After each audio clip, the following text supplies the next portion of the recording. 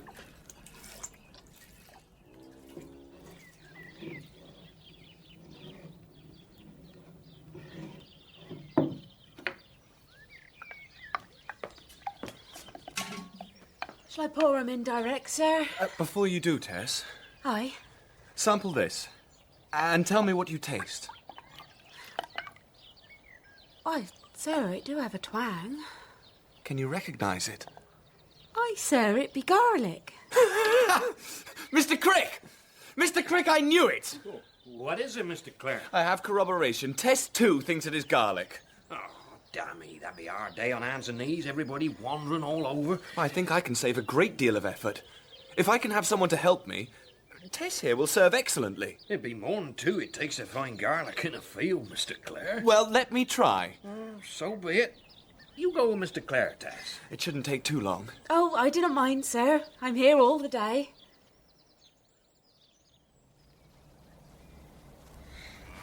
With these strings, we lay out the field in sections, parallel lines.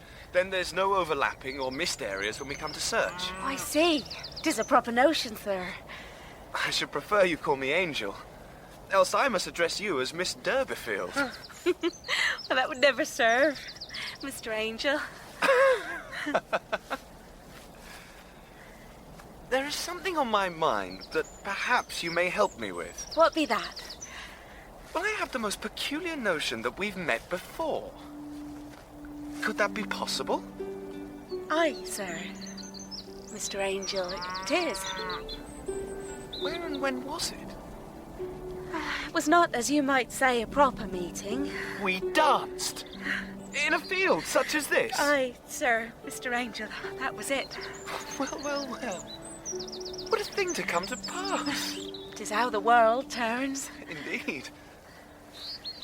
Well then, take the end of this string and let us search out this garlic.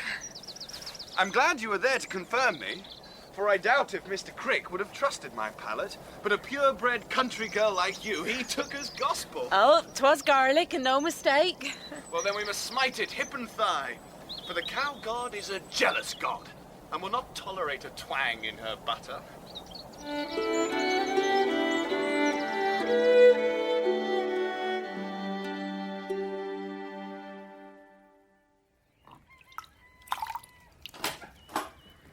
I hope you do not mind rising so early, Tess. I'm afraid I'm responsible for losing you an extra hour of sleep. Oh, I like the early time best of all, sir. Angel. And not Mr. Angel. So, have you made butter before? No, never. So I'm pleased to learn it. It is something of a mystery. Not to make the milk curdle, but to gauge consistency. And not so much be explained as understood, if you take my meaning. Like whistling. Whistling? Aye, for I know how to whistle, but I know not how I make the tune, yet I do. Why, that is very apt, Tess. You're a rare girl, I think. No, not so rare. I'm close kin to Izzy and Retty in most things. But not in others, I think. I heard Mr. Crick question you about your ancestors. Durbeyfield, I think he said? Oh, I think it be but rumour. Well, Durbeyfield sounds as if it is the anglicisation of the French. Ville is town, but in sound it is most like field. Once, perhaps, long since, but now is now. But past and present are tied tight, Tess. There are no gaps in history. One thing leads to another through the chain of cause and effect which cannot be broken. That'd be a cruel chain if it binds so tight, I'm thinking. Indeed, but there are some who say our ends are predetermined on just such grounds. But if we are predetermined to happiness, it's not such a bad thing. I do not know about that, sir. No more do I, but I like to hear myself talk. I do like to hear 'ee speak your mind. 'Tis most interesting. Why, thank you, Tess.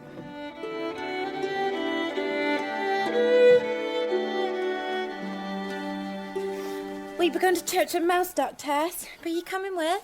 Oh, I've been on so fond of church. Fie on thee for a heretic Tess Durbeyfield. Aye, and 'tis a chance to be pretty fide. For who knows who you shall meet. Come on, Tess. Get thee brushed. Listen, the lane be flooded, sounds like. It did rain some last night. I woke to thunder and the roof drumming. We must back up and go round Stone Bridge way. Oh, it will take too long. Look, though. Who be that?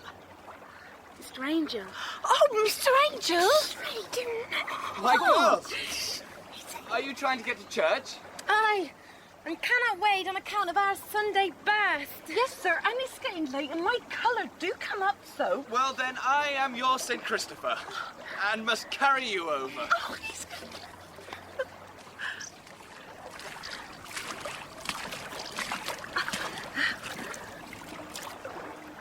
Well, if you shall step up, Miss Retty. Oh, me first? Well, it must be one of you, for I cannot carry all three at once. Oh. Hold tight to me now. Oh, Tess, I shall faint, I shall. For I will be in his arms.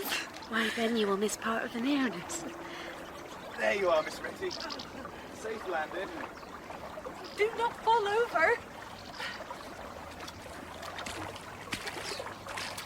Oh, he's back. I'll go you next, Tess, for I will be last. As you like. Jump up, Miss Izzy. You're next. Oh, very well. Am I not heavy? Take deep breaths of air and it'll buoy you up. There's nothing to be lifted over. Why do you palpitate so, girl? You're as bad as they too. For you have a liking to him. Do not keep secrets from thyself, Tess Durbeyfield, for who else should he confide in?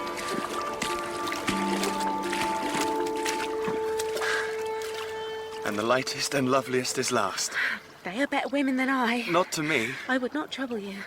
You do not think I should let thee fall, Tess? No, but truly I do not care so much to go to church.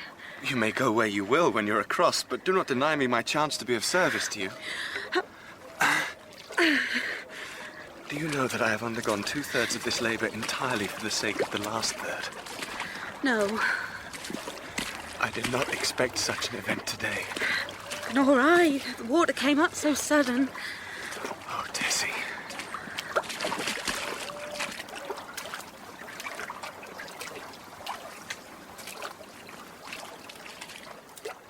There then. You may on to church, while I, whose soul has been refreshed by this Christian act, may trample on through the pagan woods. Good Sabbath to you, ladies.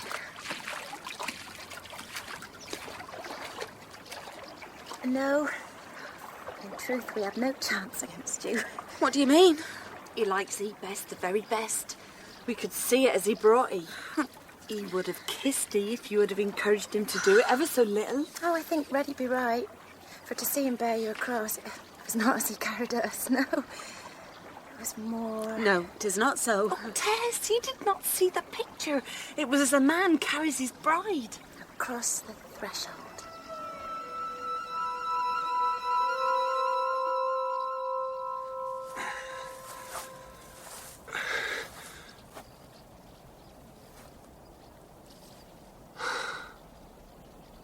What a fine girl. And how still she lay, even though we were like to have fallen. Oh, what would that have been, Angel Clare? To have gone down, her clinging to your neck. A kind of baptism. Oh, would that the water had been wider and she alone.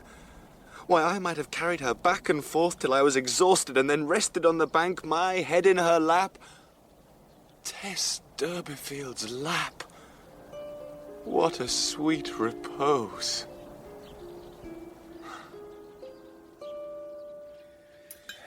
Well, Angel, if you are intent on this vocation, as it seems you are, then your mother and I give our blessing. And I'm sure your brothers join with us in wishing you every success. Have you some notion of where you may find suitable land? I had thought Argentina? Or perhaps Brazil. Oh, you jest, Angel. Oh, say you jest. Perhaps I speak without proper preparations, but I do not jest, Mother. I think it may suit one such as myself, who proposes to use the most modern methods to go to a place where old customs do not lie so thick upon the ground. But, my dear boy, such a journey and to such an unknown place. And where among foreigners would you find a fit wife? I should take one with me. Come, brother. What lady of breeding do you suppose would leave England for the wilds of South America? It might surprise you, Cuthbert, if I told you that I have hopes one of the oldest names in England might consider such a prospect. Angel, do not tease on such a subject. Have you such a one in mind? All in good time, Mother. Alas, I must be on my way, or I shall be late for morning skimming. You return tonight? But it's 10 miles or more. 'Tis the lot of the labouring man, Mother. Of course, if one of my brothers would care to get out the trap and drive me, why, I might have another hour of your company. Very well, then. Sit, Angel. I shall drive you.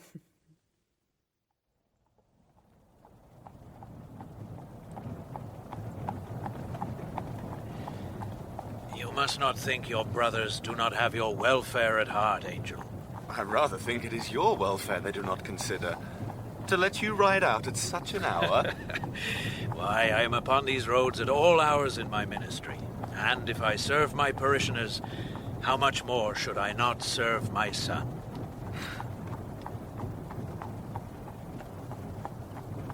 It concerns me sometimes that I've disappointed you by not following you into the ministry. Not so.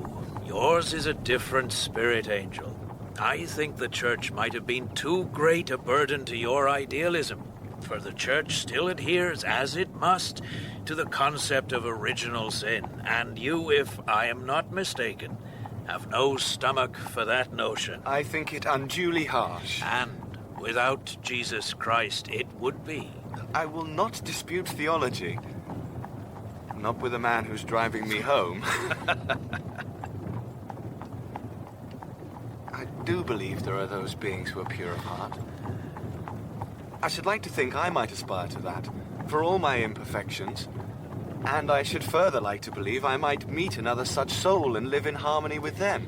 From what you said at dinner, it seems perhaps you may already have. Perhaps. Perhaps I have. We must see.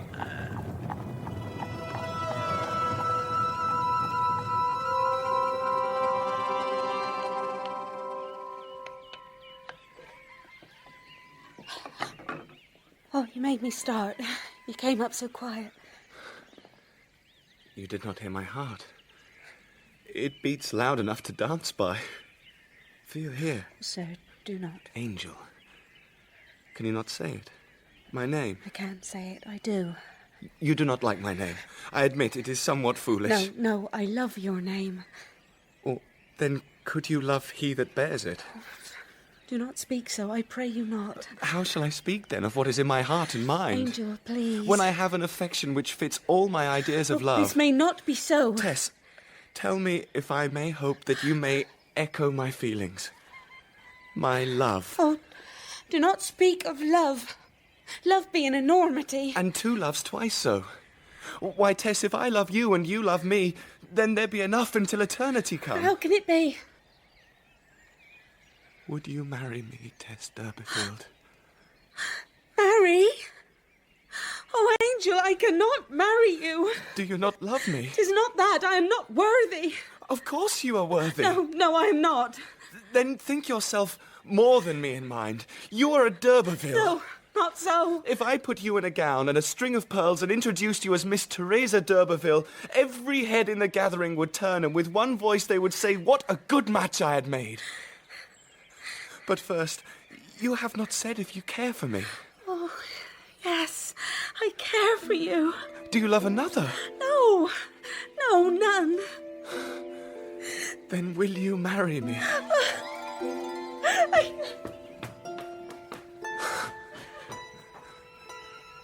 Not worthy? Oh, Tess, what strange misfancy has you in thrall?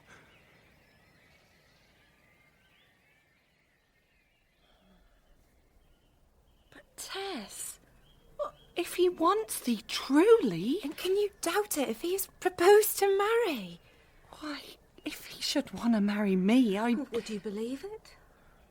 If he said it with his own mouth, I should fear myself gone mad. But I would. Why?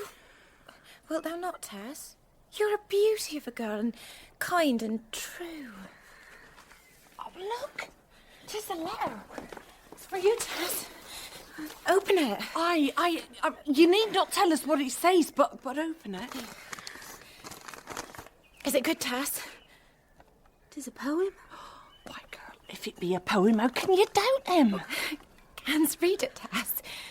When love, with one another, interanimates two souls, that abler soul which thence doth flow, defects of loneliness controls. Oh, Tess! Oh, 'tis music! Can ye doubt him now to write so? Oh, why? Oh, that you should have him, Tess. He's a comfort to us, is it not, is he? Oh, aye. For we are like sisters now in our love of him, and he shall be our brother. Oh, say yes to him, and we shall have a wedding. Then we shall be thy maids of honour.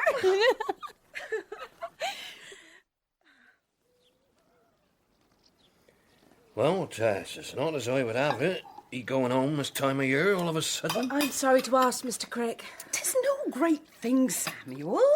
Let the girl see to her business. She would not ask if it were not of matter, would you, Tess? No, I should not. And I should be back direct. If I get the milk cart to Kingsbere, I can be in Marlett tomorrow night, and I start back next morning. Must be pressing business to rush off so and for so short a space of time. Enough on it. You go and come back, Tess. And no more said. Thank you, Mistress Crick. And Mr. Crick. Well, I don't know why it could not wait a weekend. You know cows, Crick, but about other matters you'd be as big a dunce as ever wore a pointed hat. What them be it all to do with? Ask Mr. Clare. Mr. Clare? What have he to do with it? Did I see Tess leave a moment back? That you did. Well, I must see to supper. So, what be this? What be what? Well, Tess, running home like she... When? When did she go home? Well, tomorrow. Is it all to do with he, Mr. Clare? Perhaps I have asked Tess to marry me. And you might do a sight worse, Mr. Clare, for she's a fine girl. That I know. But she's given me no answer. Well, then, there's why she must to home, to speak with her folks. I should like to go with her, for I too must speak to them. If you will take my advice, Mr. Clare, you will bide her return. There's much for a girl like Tess to consider in such an offer, and you may take it as a mark of her quality that she do not snap thee up. Just you be sure that ye are not hasty, is all I have. It may seem so, Mrs. Crick, but the truth is, it feels to me as if I have loved Tess Durbeyfield always. For I cannot imagine what it was like not to have this feeling inside me. I think he be a romantical soul, Mr. Clare. You do not approve of romance, then? It has its place in the beginnings of things, and since we may not see ends, why, it serves its term, which is but to lead us in the way we must go.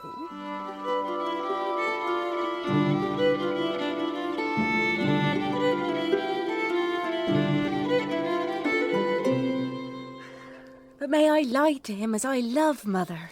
If you wish to wed him, I. And forby 'tis no lie, but a not letting on. Oh, but 'tis a lie, Mother, even unsaid. Ye spurn fortune, Tess. This be thy second chance, and not many get that gift. You were done wrong by his all. I think my angel might be such as to understand all, and forgive all. No, Tess, that be God. But what if he should come to hear of it and not from me? What hurt it would do him. But by then ye shall be wed and like as not have his child, and he will know thy goodness. Oh, it would vex and churn him, but it would pass. I tell ye, Mother, I had never thought to be fresh again. Not after all that befell, but now, in Angel's eyes, I am renewed. Well, then. You do not see, if I hold back this, then I keep it alive. Buried, but alive. Then why came ye all this way to turn a deaf ear to your mother's advice? Oh, Mother, I have none other to turn a deaf ear to. Yes, you've come! Oh. Tess be visiting John from Talbothy's. All right. Will ye not greet her then? Good evening, Father. You have not found my medallion yet. No, that I fear be lost beyond finding. Where be my supper? Come, Liza, tell me how you be. Well, if that is not a shame on you, John Durbeyfield, and our Tess with news to gladden the heart. Take away the disgrace she's brought on me and my name. She is to be married to a gentleman. Yes, what? The son of a clergyman, no less, and have her own farm. And does he know her for what she be, like I do? Aye, and he don't care. So much does he love her. More fool him, then, to take another man's leavings.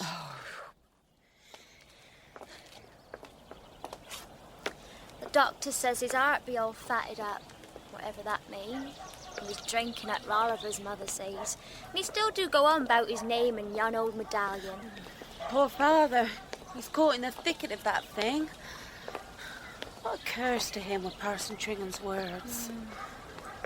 How long be you home, Tess? I'm starting back this night. Tess, you are never. Aye, 'tis but a flying visit, or a walking one more like. For I must be back at Talbothy's as soon as ever. Are they so strict then at this place? 'Tis not strictness. Liza, I found me a love.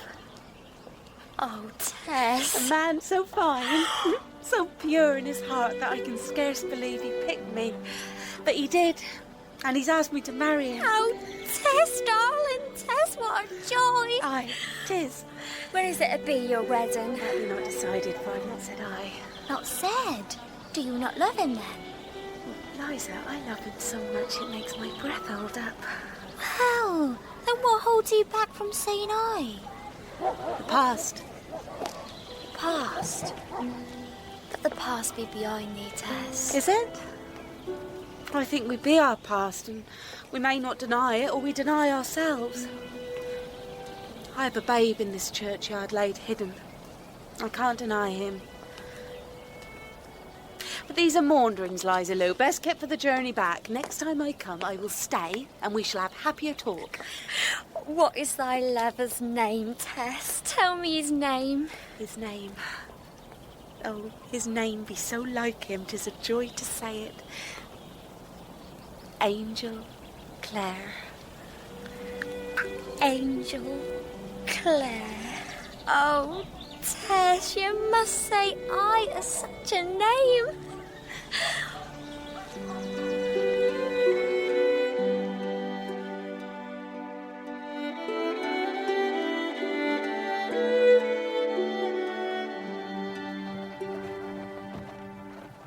Will you be at Kingsbeer, missy?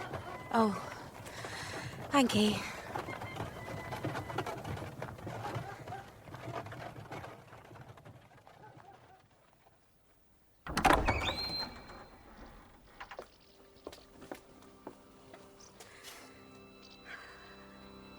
It be pagan to ask stone about flesh, I fear. And even if I should ask, how should you tell me? And if you told me, how should I hear?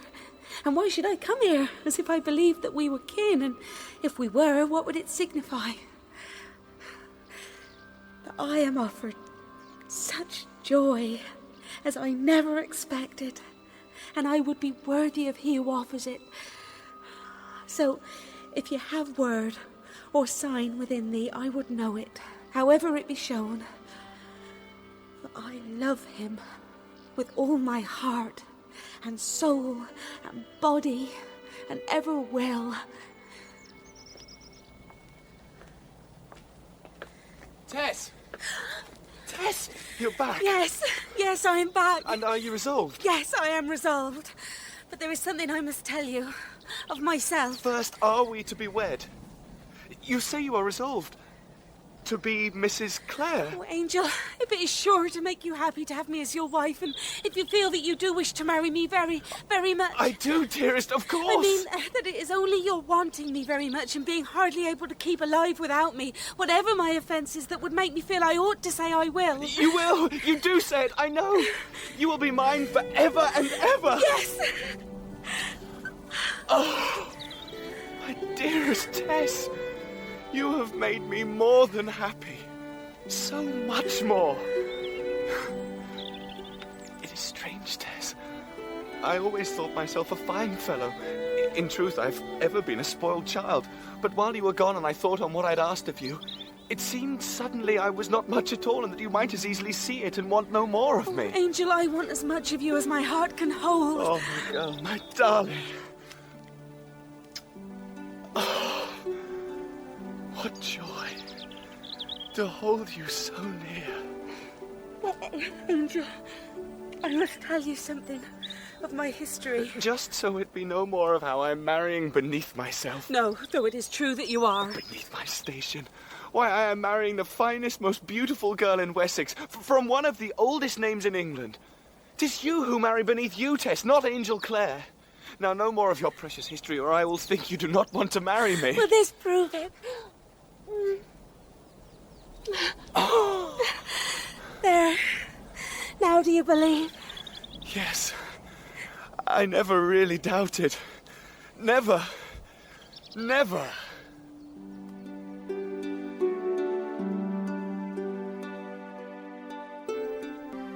Why? Be they not posting banns, then? Well, I'd rather be wed than wait, I reckon. Oh, when they have a lifetime to be wed, to wait 6 weeks is nothing. 'Tis a modern way. And our Mr. Clare's a modern young man. I should not have thought Tess so modern. I think she'd be in a daze that this is before her. Days best be let pass before you take the step, I'm thinking. To tell the truth, I think they'd be eager to come to grips. She'd be a ripen, our Tess. That'll do, Samuel Crick. A ripen indeed. Oh, I hope there'd be more to it than coming to grips. So, you have said yes to him, Tess? Yes. Going to marry him? A gentleman? How do it seem? Almost more than I can think of. Nobody else is to marry him in the world. No fine lady. Nobody in jewels and gold, but she who do live like we. Are you sure you don't dislike me for it? I don't know. I don't know. I want to hate thee, but I cannot. He ought to marry one of you. Why? Well, you're all better than I. We? Better than you? No, dear Tess. Oh, you are. Get some water. She's upset by us, poor thing. Oh, poor thing. There, Tess. You will think of us when you be his wife, and how we told you that we loved him, and how we did not hate you, because you were his choice. We never hoped to be chose by him.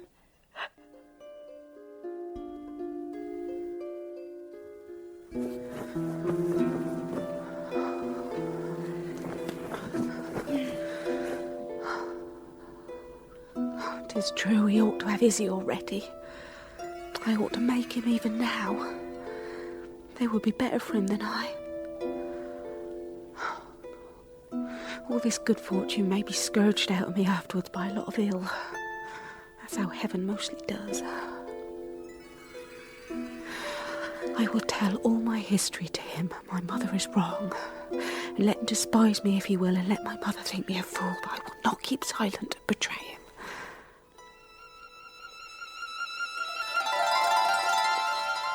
Tess, I must speak with you. Angel.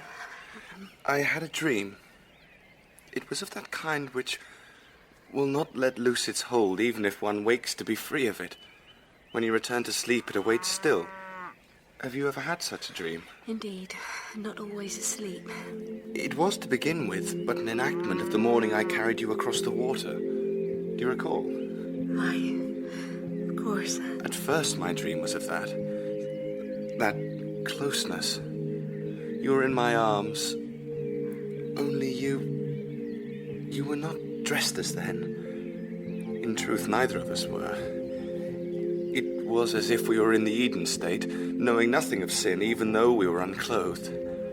But the stream was a rising flood, which no matter how I strove, I could not pass over unless I released you. And I could not, for I feared if I did, you should be swept away. Dreams are most real sometimes, and speak to us in their way.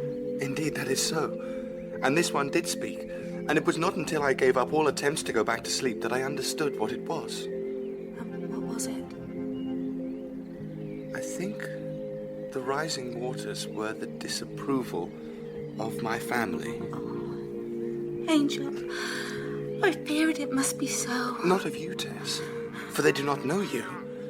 No, of my manner of presenting them with my resolve to marry you. But they are right to disapprove of me, for I'm not worthy of you. I've tried to tell you. No more of this, Tess. You and me, we are one another's best. And in marriage we shall become that abler soul the poet speaks of. I must go to Emminster and set matters to rights with my parents and my brothers. Tess, what is wrong? Why do you look so downcast? You do not doubt that I love you. No, I do not. Nor do I that you love me. Oh, Tess. Come now. Such doings will curdle the cream, you know.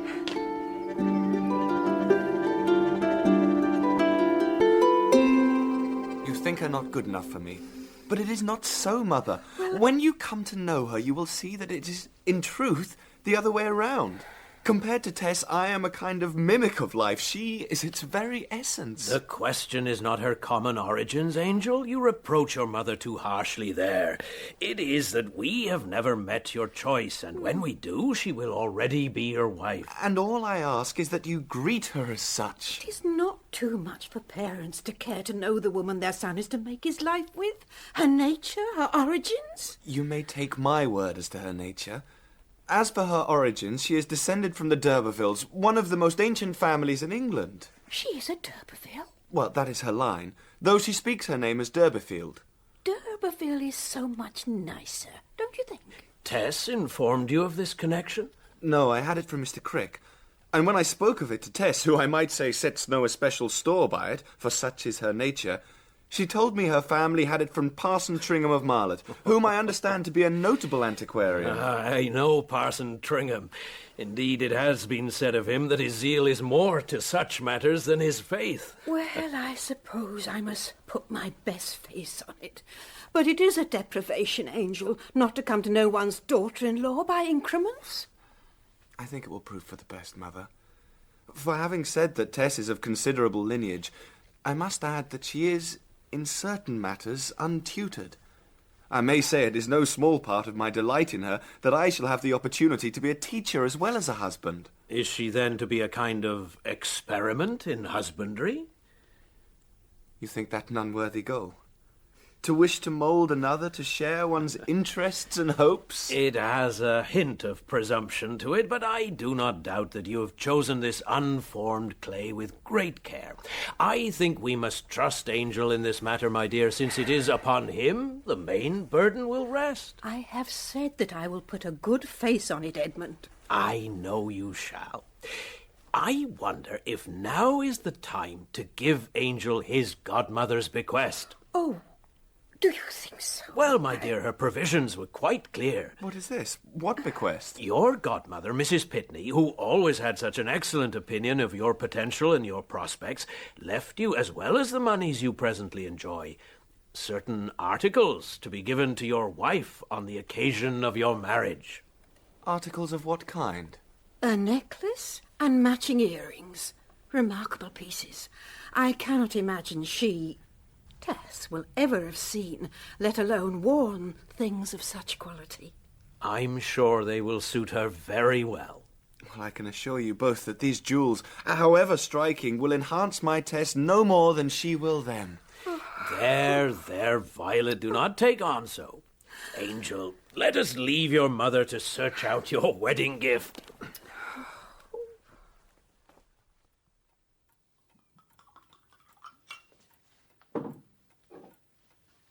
It is a grave matter for a mother to make way for a wife, far exceeding what a father may feel. To your happiness, my dear son. Is there any way in which I might be of help to you? Why, I think you've already aided me, Father, by your example and affection. I meant in regard to the state of marriage. For all your love of Tess, I am sure that you cross this threshold with some trepidation, for unless I am mistaken, you are not widely experienced in matters of the fair sex.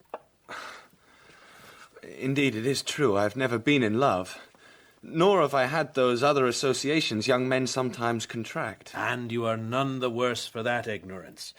And since, of course, your wife will be equally uninformed, it can sometimes prove a trial for sensitive souls, if I may offer a suggestion. It would be most appreciated. Prayer. Prayer? Upon your wedding night, if you lead your wife in prayer, I think you may find it most beneficial. Ah, that will be Cuthbert. Yes, you will find that taking the lead in this manner will be of a great comfort to your wife, for she, as a woman, must look to you for reassurance. Cuthbert, we are in the study. Who is this fellow who is going around the countryside painting biblical text on every available surface? Hello, Angel. Ah, yes, I have spoken with him. I hope you told him to desist from... What? Preaching the word of God? Fellow's not ordained, Father. No, but he is of good family, educated, and in the grip of some profound impulse to serve God. Well, I'm sure there are more efficacious ways than daubing text on property walls. He had a conversion, Cuthbert. I think those of us who have always had faith do not appreciate the revelation that the convert experiences. I think that's how I feel about Tess. I thought my life was quite full, indeed overfull. Who's Tess? Tess is the woman your brother is going to marry. Marry? Who is she?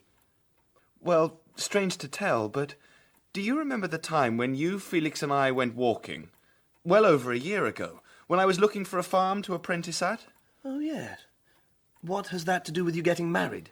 Well, do you remember we stopped at a field where some girls were dancing, and I stayed behind while you two walked on? Well, the maid I danced with that night was Tess Durbeyfield, and 'tis she I am to be wed upon. Oh, God bless my soul, you should tell your mother this directly. It will reconcile her as nothing else, for it has all the marks of God's will upon it. Oh, sit here, Tess. My husband soon-to-be shall sit next. Why, we should have a real randan for it, Tess, with fiddles and flute and dance. And we would have, saving Mr. Clare would not hear of it. Wants his Tess to himself, I reckon. Not all us lummox twirling her about. Here, the angel coming. Oh, who's gone at, Tess? Out to see his parents.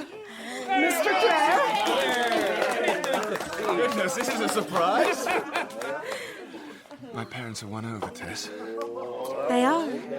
Entirely.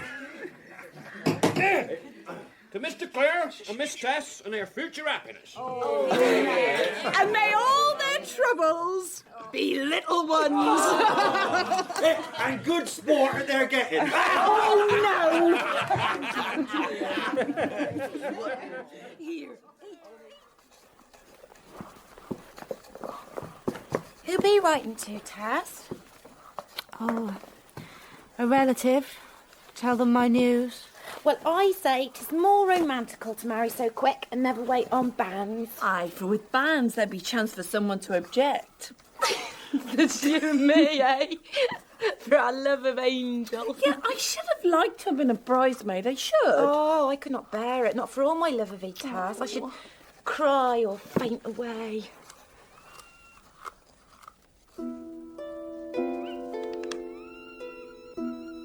I dearest Angel Clare, I write this to you because I can no longer live with this terrible hope in, and yet conceal the thing that holds me from such joy as I never in my life hoped to know.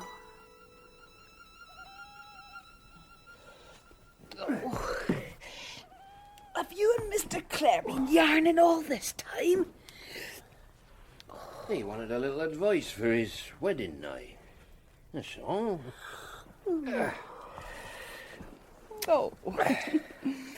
Oh, weary. I comes to bed to sleep. Sleep on, man. What advice? You know. Well, from what I recall of our wedding night, you be no one to give advice. What did he tell him? I told him what we well knowed, that it is for the man to seem certain that the maid may feel assured. Ye be best to leave such things alone, Samuel Crick. For as I recall, 'twas me as led ye through the wood the first time, and I should expect no less of Tess Durbeyfield.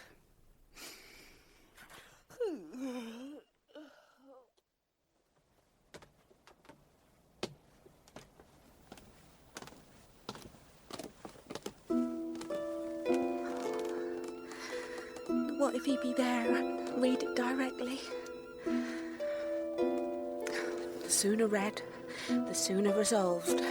Be of courage, girl. What be done right cannot come out ill.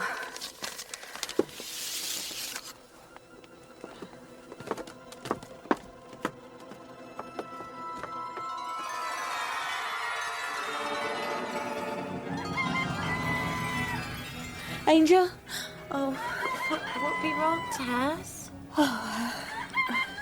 Nothing. I was dreaming. Of Angel, I warrant.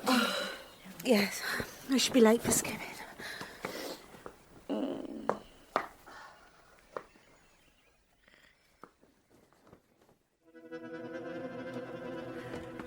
Morning, Tessie. Wife-to-be. You look troubled, my angel. Did you... Have you... Not troubled at all, my dearest Tess. Just impatient for our wedding day. Well, the milk is await. Oh, surely if he had read my letter, he should have spoke of it. Why did he not read it?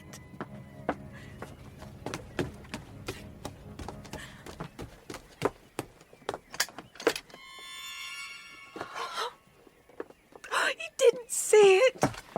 Ah! There you be, Tess. Oh. Lord, look at this room. It'll be you as has to pick up after Angel Clare from now on. Goodness, girl, you look as if you'd seen your grave. This is great. Poor girl. She'd be beside herself with it all.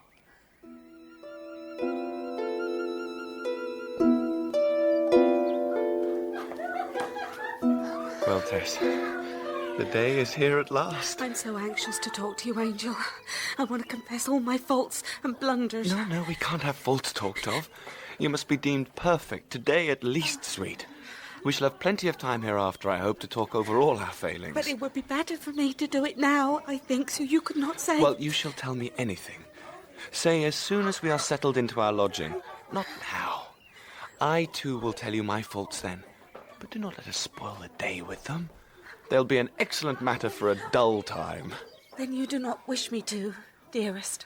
I do not, Tessie, really.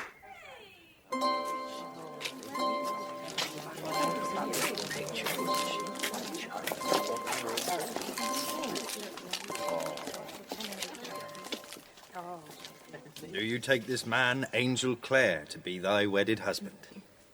I do. You may kiss the bride.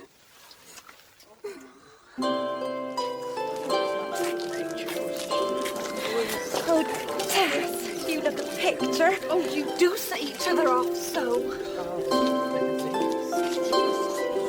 She's a dear girl, Mr. Angel. She is, Mrs. Crick. But can you forgive me, but I know you both do love him so. Oh, we would never have married us, Tess. We know it. Oh, aye. Farmer best have a farmer's wife, not some flibbity-gibbet who knows only the cost of clothes. Blessing on thee, Mrs. Clare. Oh, Mrs. Craig, 'tis a miracle to hear my name spoke so. Then we shall see thee in a week, lad. In a week, yes. So, likely enough, you may need another holiday after thee labours.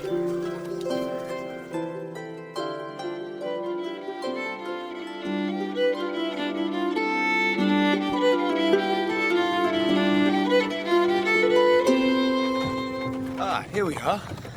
Oh, Angel. It's a very grand sort of place. Well, I thought to come here because, apart from its seclusion, it has close by a windmill. Still operative if rarely used. And I should like to study it. Whoa there! For I believe windmills are a valuable addition to any farm. Not simply to grind corn, but for the motive force they provide for a number of tasks. There is, I confess, another reason for the choice. What might that be? Well, I'm reliably informed that the house once belonged to your ancestors, the Durbeyfields. Oh. Is it not auspicious that we begin our married life where distant relatives of yours perhaps once dwelt? Well, I'm not so concerned with them, Angel, that they have not proved so beneficial to me. No? How so? Oh, 'tis a tangled sort of tale. Ah, Mistress Cale. This is my wife, Mrs. Clare. Come in, do. We're all prepared for it. I did not think you would do much entertaining, so I've left downstairs alone, excepting for the kitchen. But upstairs be ready.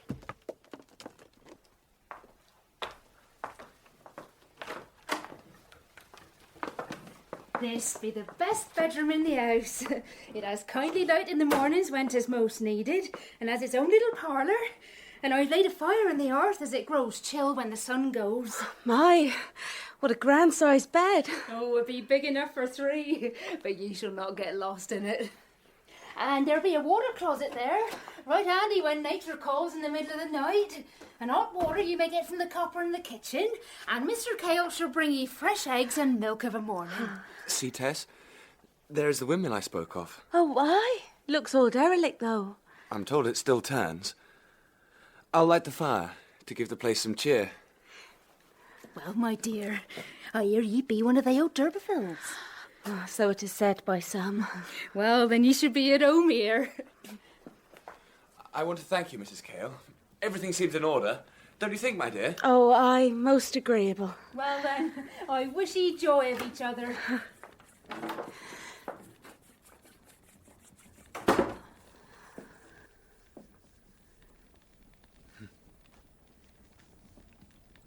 Are you cold, my dear? Oh, my darling husband. Oh, to say those words here in our own room, our first room, my darling, dear angel husband. I have something for you. Something more than thy name. It is an heirloom, given me by my godmother for my wife. An heirloom? Go on, open it. But I have no gift for thee, angel. You are all the gift I need. As ye be for me, but whatever is it? Open it. Oh, what a sight. These cannot be for me. Here, try them on, dearest. My heavens. How beautiful you are. Angel, these are too precious. Well, you would not wear them to milking, but they suit you to perfection.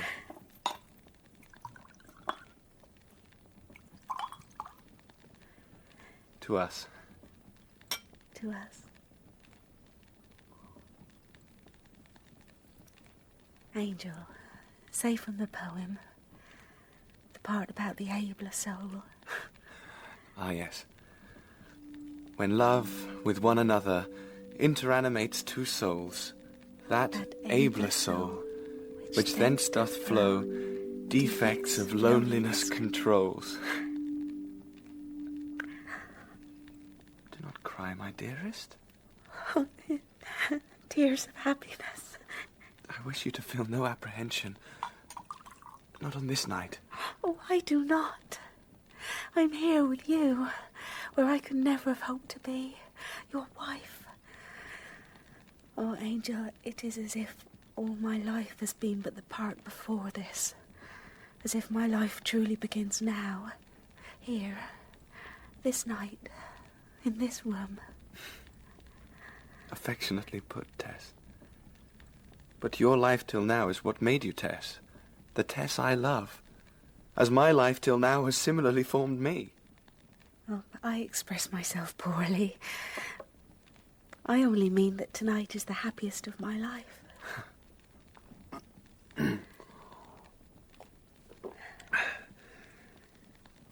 Do you remember what we said to each other this morning? About telling our faults? We spoke lightly, but for me, it was no light promise. I want to make a confession to you, love. You have to confess something. You did not expect it. Now listen to me carefully, because I want you to forgive me. And don't be indignant with me for not telling you before, as perhaps I ought to have done. Well, I cannot imagine. That is because you think too highly of me. No, not too highly. You must first hear me out, my dear. My confession, Tess, is that on this night I do not come to you entirely inexperienced. Oh, Angel, you need say nothing more. Please, I must. It's not pleasant, well, but... then do not say it, for in truth, Angel, I do not care. But you must. I mean, you must know me as I am, and not just as you imagine me to be. You will not tell me anything that will make you less my love. That I know. But tell me if you must. Yes, yes.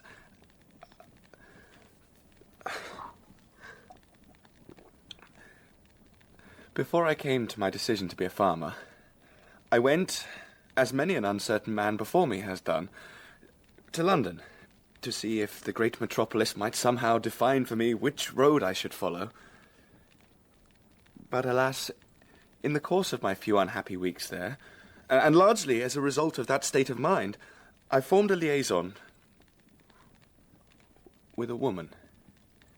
It was, I can assure you, devoid of proper feeling. It was rather, no matter how repugnant this must sound, of a purely carnal nature, in which curiosity and opportunity were paramount. Happily, I awoke to a sense of my folly, and I came home. I've never repeated the offence, but I felt I should like to treat you with perfect frankness and honour, and I could not do so without telling this. Do you forgive me? Oh, with all my heart. Well, then we will dismiss it once and forever. Too painful as it is for the occasion, and talk of something lighter. Angel, I am almost glad, because now you can forgive me. I have not made my confession. I have a confession too, remember? I said so. Enough of such talk. 'Tis I who am unworthy, but now I am forgiven. It relieves me greatly. Oh, Tess, you are so very lovely by the firelight. Let me ask your forgiveness, as you ask mine. Well, then, out with it, wicked little one. Perhaps, though you smile, it is as serious as yours, or more so. It can hardly be more serious, dearest. Oh, it cannot. No, it cannot. I will tell you now. I tried to tell you before we wed. I wrote a letter, which I put beneath your door. I received no letter. Oh, no, for the rug in your room swallowed it, and you could not see it. And I found it next day, and I took it as a sign that I should say no more. I knew it was wrong, but I was so afraid. But now, you see how you have given me the chance to amend my lack of faith. What was in this letter? told of what befell me before I came to Talbothy's. Befell? What befell you? I was in the employ of a woman whose son took advantage of me. What kind of advantage? He forced himself upon me. Who was this man? It is no more important than who your woman is or was. No, that is different. Perhaps, but no more important. What was his name? Stokes. Stokes Durbeyfield. Alec. Durbeyfield? He was kin to you? No kin.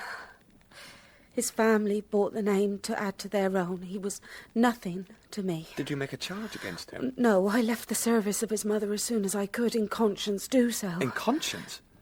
Why, if your conscience was clear, was that not immediately? I served his mother, who was blind, and done me no harm. So you remained there, where you had been forced? Angel, why do you speak so? Are we not equally asking forgiveness? You for what you did out of loneliness, I for what was done to me. You should not have told me this. Then why did you tell me? There was no prospect I should ever know of such a thing. I wanted you. I wanted to... Have you ever seen him again? No! I hate him. Still? You still hate him? If it is all past, why do you still hate him? Because my life was ruined by him until now. How ruined? I became pregnant. Oh. Say it isn't true. No, it isn't true. It is true. And where is this child? He died. Angel, forgive me. Say you do. Enough.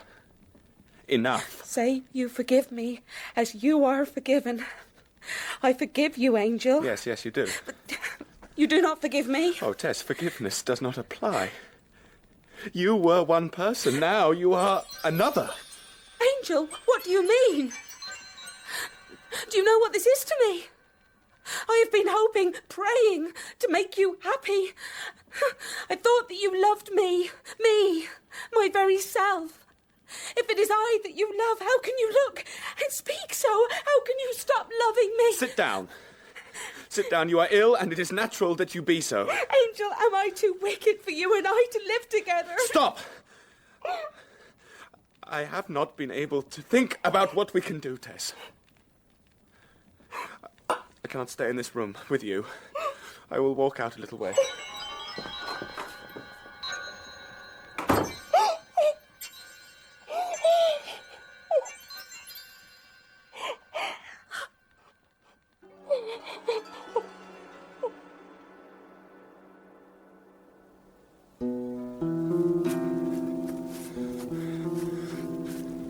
What possessed you to commence such a tale?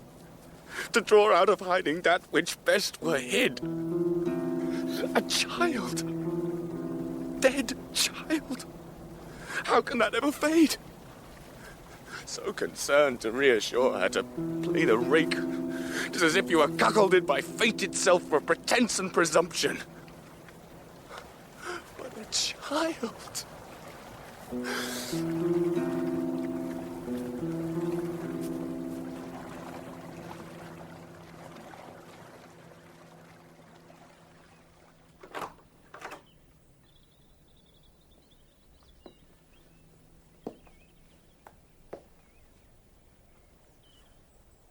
Angel. Angel, come to me.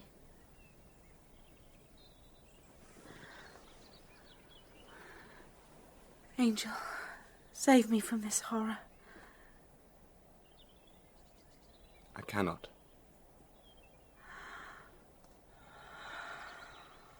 Do not say you cannot. For no one else can. I cannot see you as once I did. But I am the same, Tess. Not to me. I am to blame, I acknowledge, for what I told you when I might have said nothing. And I know you tried to tell me in different ways, and according to your account did, in the letter I did not receive. But had I received it, had I read it... You would not have married me. I cannot say. I don't know. Likely not. Why, then this were all false? Fate has been unkind. 'Twas well, I think, since I am what I am and not what you imagined. You must put me away, then. I cannot put you away. If you have cause, as surely you feel you do. I have a father who is a clergyman and 2 brothers under orders and a mother for whom divorce would be an unbearable stigma. I cannot put you away. We are but married 1 day! I could never explain it. They are Christians. They may find it in their hearts. Never, that cannot be. I must go away. And what must I do? You must go home. Oh. Home? Where will you go? I will say to my family I am engaged on some exploration to come by a farm, and you remain behind till there is a satisfactory outcome. Why should they not think I would go with my husband on such a search? Because I must go abroad. To Argentina or to Brazil. So far? You must go so far from me. Of course I shall provide for you. How long shall I wait? Perhaps upon reflection I may find I can adjust myself. I will send for you. But until then you must not seek me out or my parents. Is that understood? Oh, Angel, I do not know that I shall ever understand anything ever again.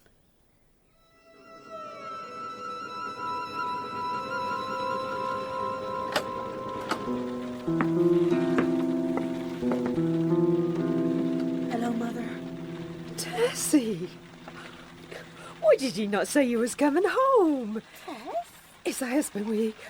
Oh, what a state ye be in. Have you walked? Tess? Are you married now? Oh, girl. What be a mess? Tess. Tell thy mother.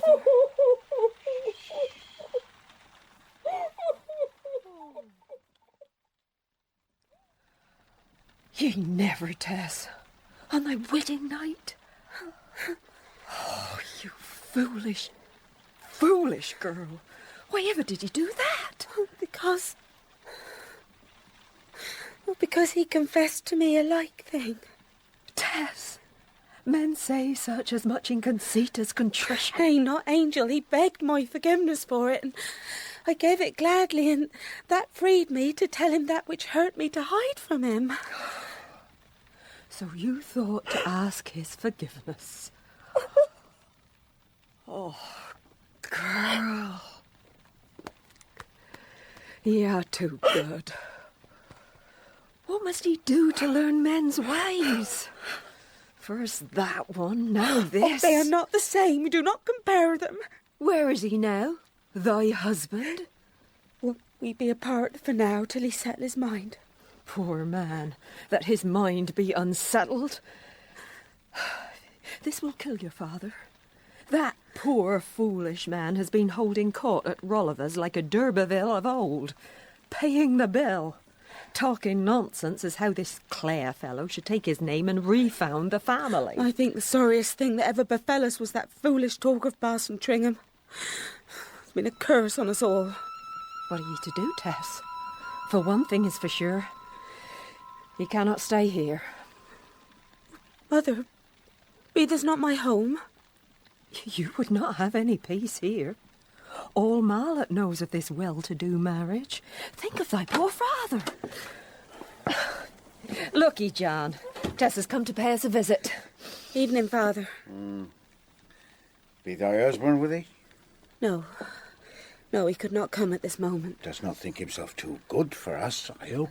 No, it be his business as keeps him. I hope he knows who he is married into, is all. Is my supper set? Aye. Tess shall fetch it. You'll excuse me, Mother. I'm weary from my journey and must rest. Good night, Father. Did he not send her by carriage, his new-wed wife? What sort of a husband is that? Sit down, John, do. Can it come to pay his respects, sends his wife afoot? Well, at least she be married.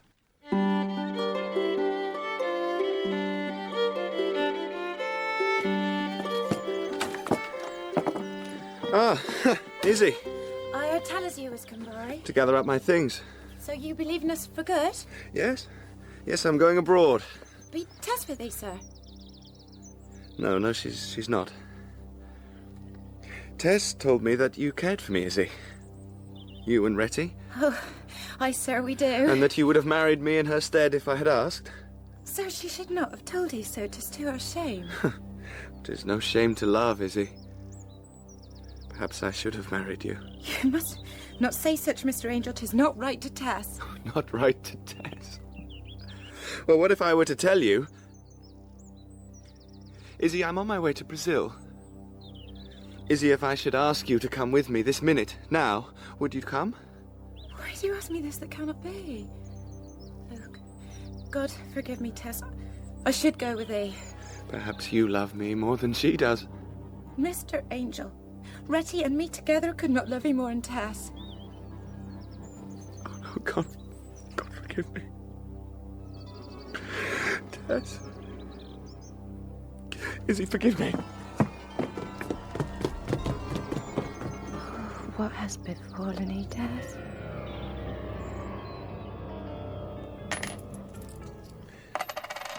Well, Tess, you've come good, as I allus knowed he should. You must take care of thyself, Father. Told you have an ailing heart. Oh, a sore heart, not an ailing one. Doctors cannot see past their notions. I had a sore heart, but now 'tis soothed. That my girl has come good. See then that ye come good. Goodbye, Father.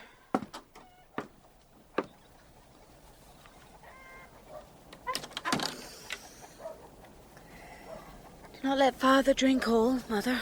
I have kept back the great part, never fear.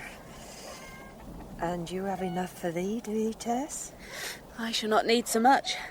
And likely your husband shall come to his senses when he has time to think on it. I fear he will not recover.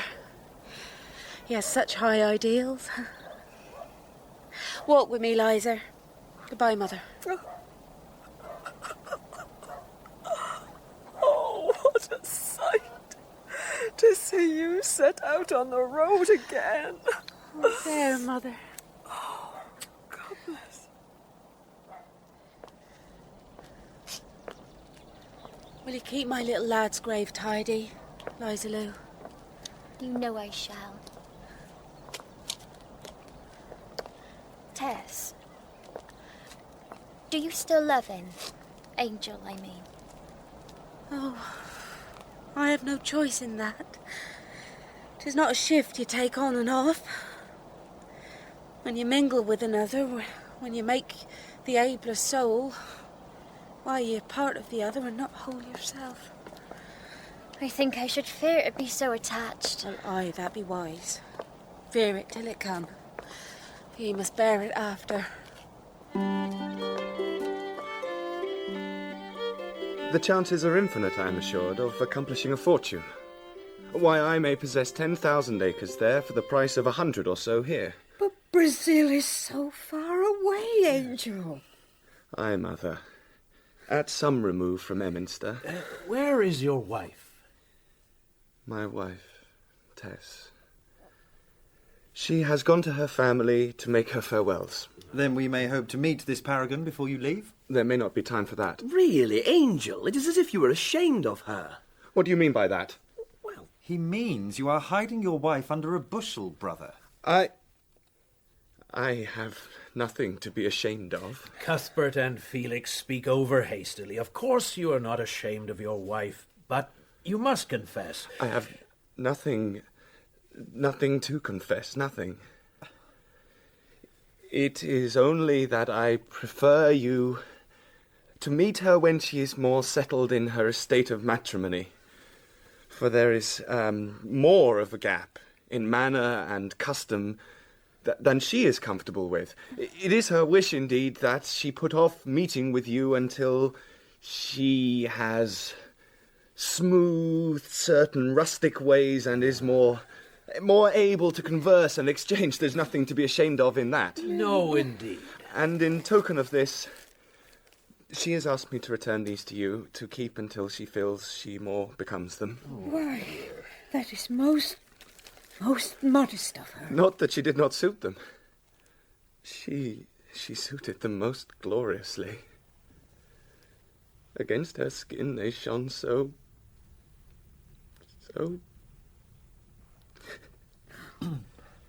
Have you ever had the experience to find you are not who you thought you were? It has the most remarkable consequence of making everyone else seem other than you had imagined. My dear boy, this journey you are to embark on, are you sure it is well judged? Well, to go to a place where you are not known is almost to be reborn, don't you think? Especially if you're not who you took yourself to be. Before ye can enter the kingdom, ye must be born again. Is that not the case? Oh, Angel. Oh, my Angel. Oh.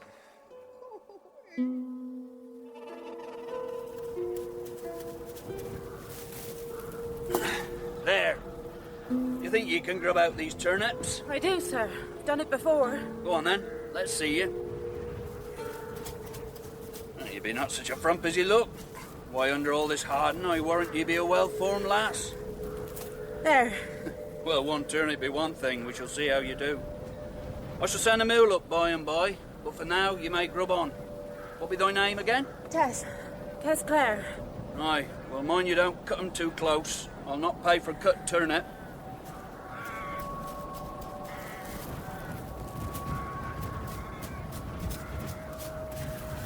Best to not blister, or you'll never hold the Acquah. How will I keep them from blistering? Marion, is that you? Why? It be Tess Durbeyfield. Do not call me by that cursed name. As you like. Well, I have thought on thee a time or two, and what became of thee. And now I see 'twas much as myself. How come ye ended up here, a pretty poor like you? Not so much women's work as once was, I reckon. I thought our old master might have set you up someplace, like one of them songbirds. Well, I am glad to see ye, Tess, though I feel 'tis a pity for such as you to come to this starve-acre place.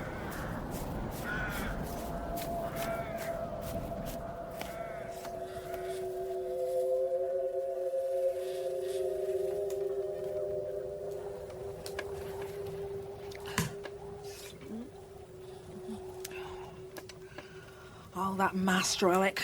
He couldn't help himself what over he was, paying compliments and promising presents, till you thought yourself all made up and he's special. Then once he had it, why, he took no pains of ye again. Oh, gin be the devil's drink for certain. And he had hasty ways, did Master Alec, coming at you when his old blind mother was there. Mind you, I think she saw more than she let on. Oh, no, thank you. She'd be dead now, as I hear.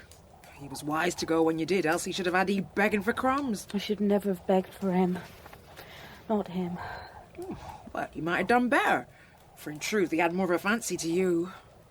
Oh. I envied thee that night, I may tell ye.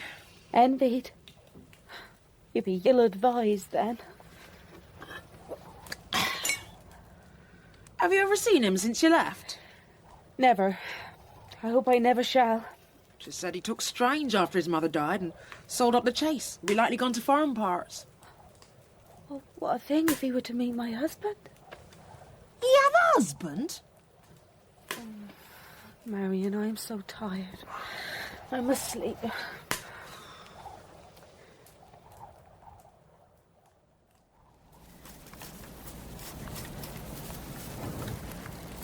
You lay with him but once and got pregnant. Not lie with him, well, however. And you never told him of it? Never. But you told this husband of it? Oh, do not look so fierce. It makes no sense to say naught to him as did he wrong, and yet tell him as did not. I loved him, my husband. I did not want to lie to him. Except it sent him from me. So where's the truth got he safe to this dead-end place? You're not paid to stand there wagging thy jaws.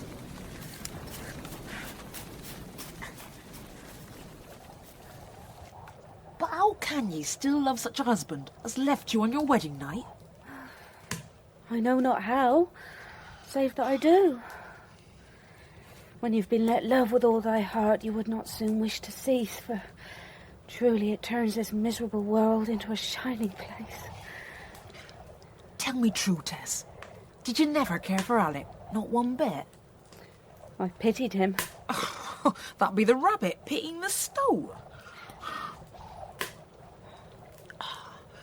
One who would have you as you would not, and one who would not as you would have. Why, I don't know which be worse. No, thy husband be worse, for he took vows and now you are deserted, penniless. Angel left me money that my family have more need of than I, and I may write to him through his family for more if I must. But I will not shame him more than I have already done. Oh, ye be too good for this world, Tess Durbeyfield. So you must not expect other than to be broken by it. I do not fear to be broken. I only fear that I may never see my angel again. If that was so, I should step out of this world and never miss it. Mostly it'd be a place of ruin. God forgive ye, girl, to talk so. 'Tis I as should forgive him more like. And I do. Sometimes. You should go and see them in-laws of yours, Tess, and tell them how their son has treated you.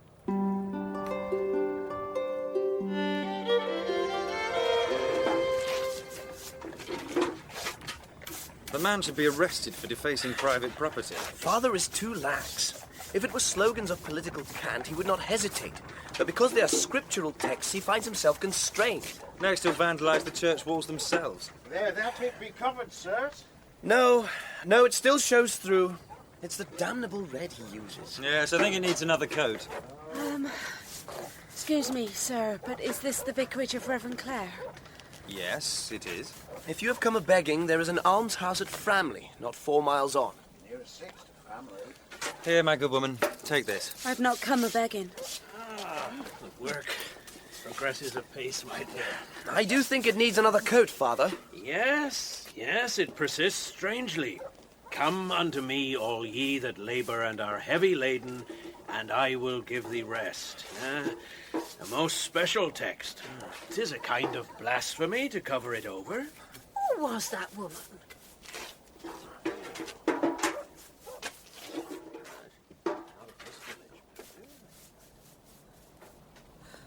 Oh, I cannot meet them thus. It is too much that they think me a beggar. His brothers, his mother, his father.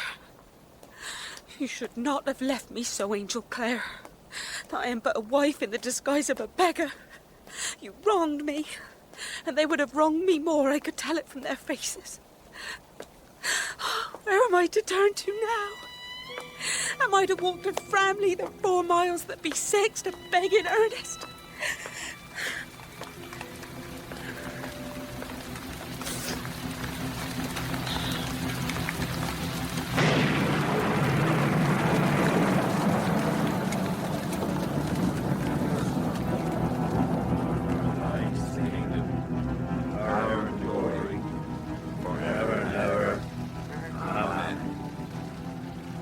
I speak to you tonight, not as an ordained minister, not as one removed from life's temptations, but as one who has known the need of forgiveness, known the need of compassion, as one who has sinned, and sinned knowingly, willfully, happily. Excuse me. There'll be plenty of room to get nearer.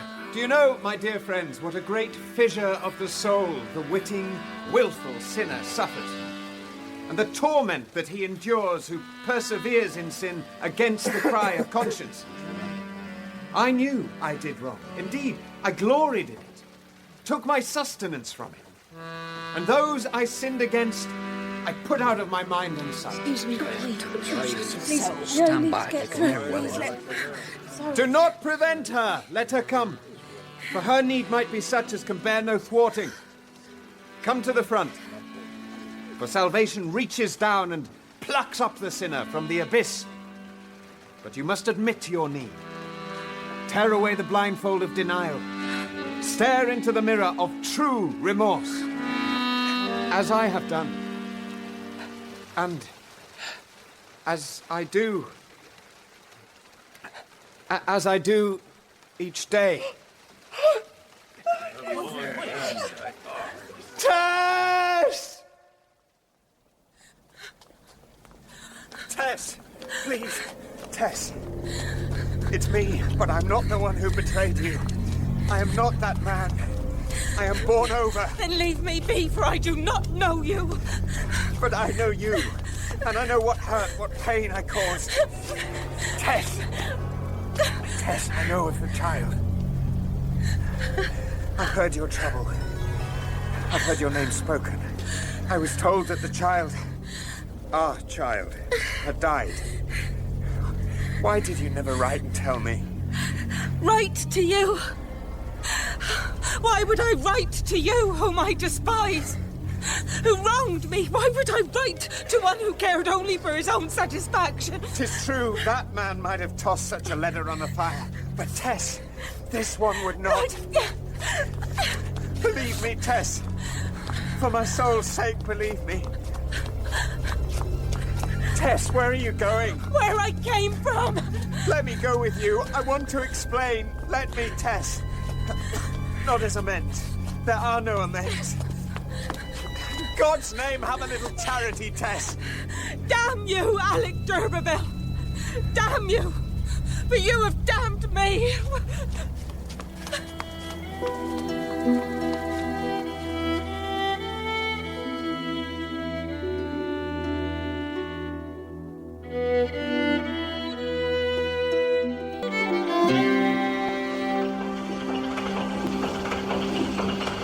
Watch there. Keep her filled now. What mind she do not choke? Damn it, watch his skirt. Oh, I hate this thing. It'll be hell come to harvest. Stop your gabbing and feed it proper. I should like to feed into it. Have a care, Marion, for thy slave. Look here, Tess. Who be that gentleman? Where? Oh, be it your husband? Come back. Far from it. What did I business here? Here on the Lord's business. Leave thee now. I wish to see Tess Durbeyfield. Oh, you may wait till she be done. Waited until now, I can wait till then. Oh, I be deafened. We must plug up our ears, I think. Tess! Tess! It's Alec Durbeyfield. I know who it is.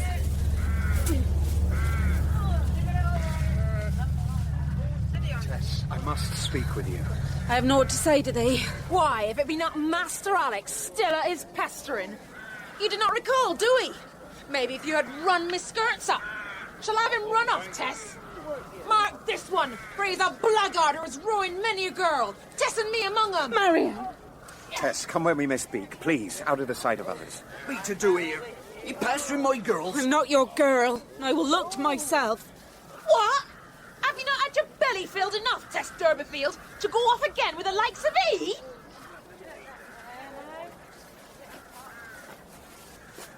Why did you not tell me you were married?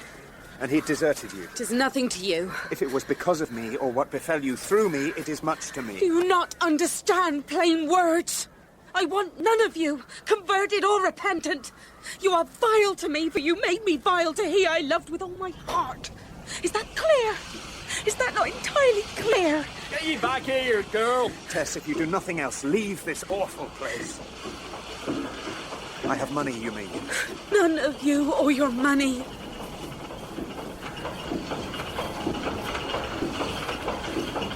Speak to me.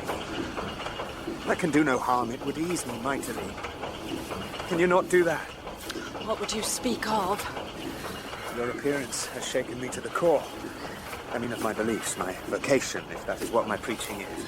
You need not be disturbed on my account. What has befallen is past mending.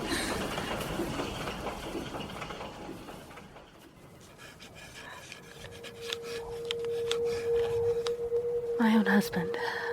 Let me call you so. I must. Even if it makes you angry to think of such an unworthy wife as I. I must cry to you in my trouble. I've no one else. I'm so exposed to temptation, Angel. I fear to say who it is, and I do not like to write about it all. But I cling to you in a way you cannot think. Can you not come to me now, at once, before anything terrible happens? Oh, I know you cannot because you are so far away.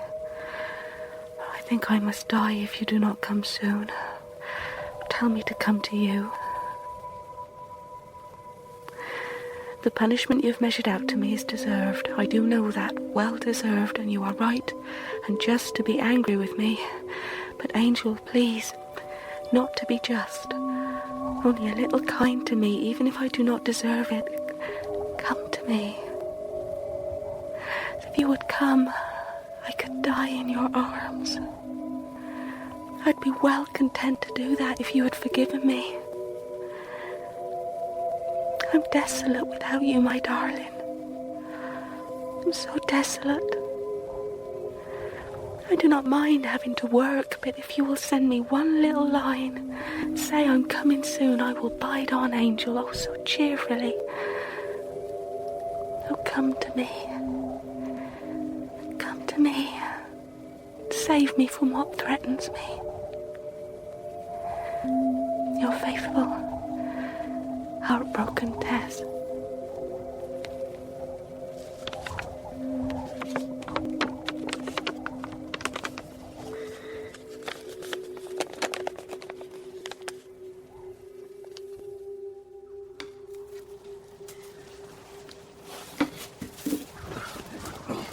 There be someone to speak to you down at the farm. Said it were most pressing, else I should never have come up in such a downpour. Peate, who is it? A man? Alas, say she be a sister on you. Liza Lou. See you be quick now. She was hoping it was someone else. It may take a spell till she be back. Oh, thank you kindly, Farmer Groby. Oh, I reckon you can thank me kinder than that. Here, have a sup to put you in mind. What if Mistress Groby was to hear tell? Bless you, girl. She be thankful 'twas not her.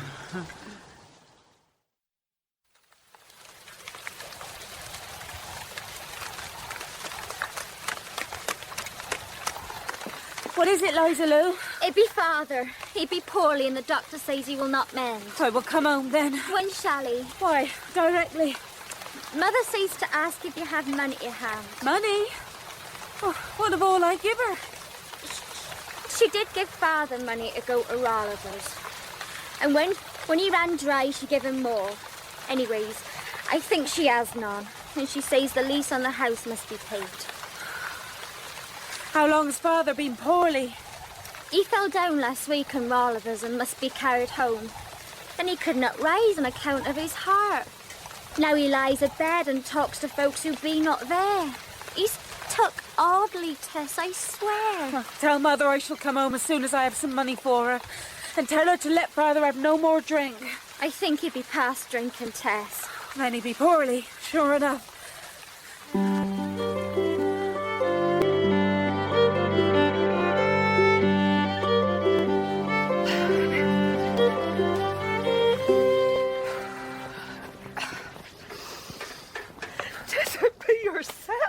Mother. Oh, come in and sit. But you bought so many new things that wash day is an armada. Oh, Tess, I takes in washing nowadays. Takes in? For Marlott? Aye. For your father be not able, and there be nothing else. You did not send any more. I left enough to tide you over.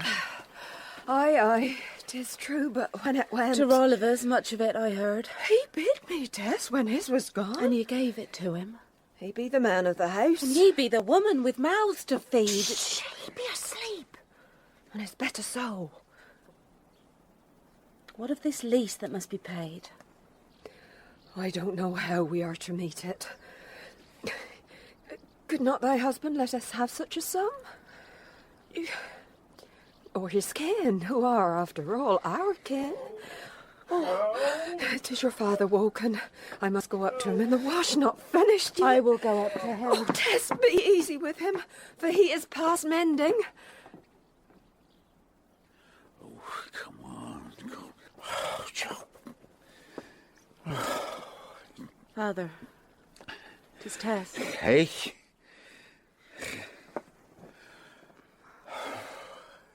'Tis Tess.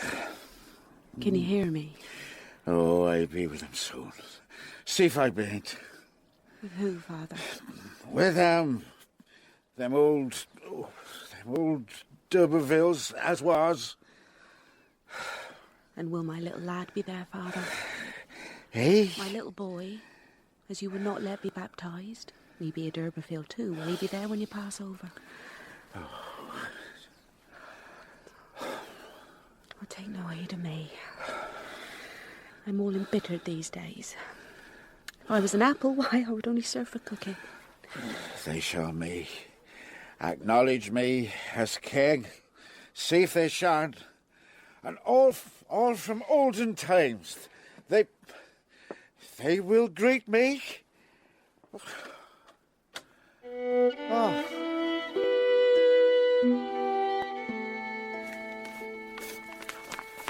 Read it to me, Edmund.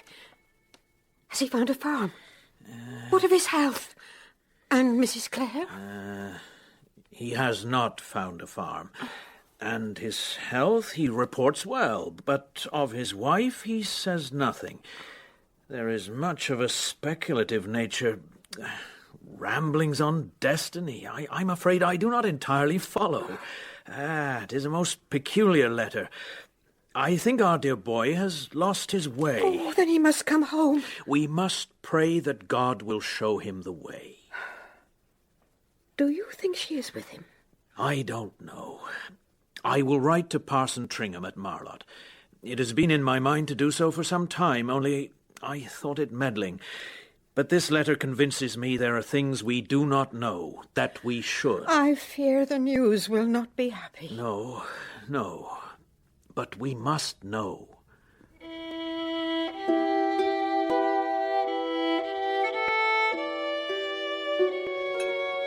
There is no stay of this business of the lease. We must be ready to go.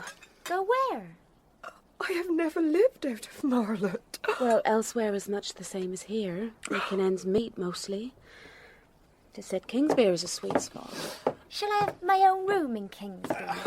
John, you should not be up. I am up. We have a vault in Kingsbury. I think it not big enough for us all, Father, for I've seen it. Oh, have ye? And be it Durbeyfield? Aye. So it says, motto and all.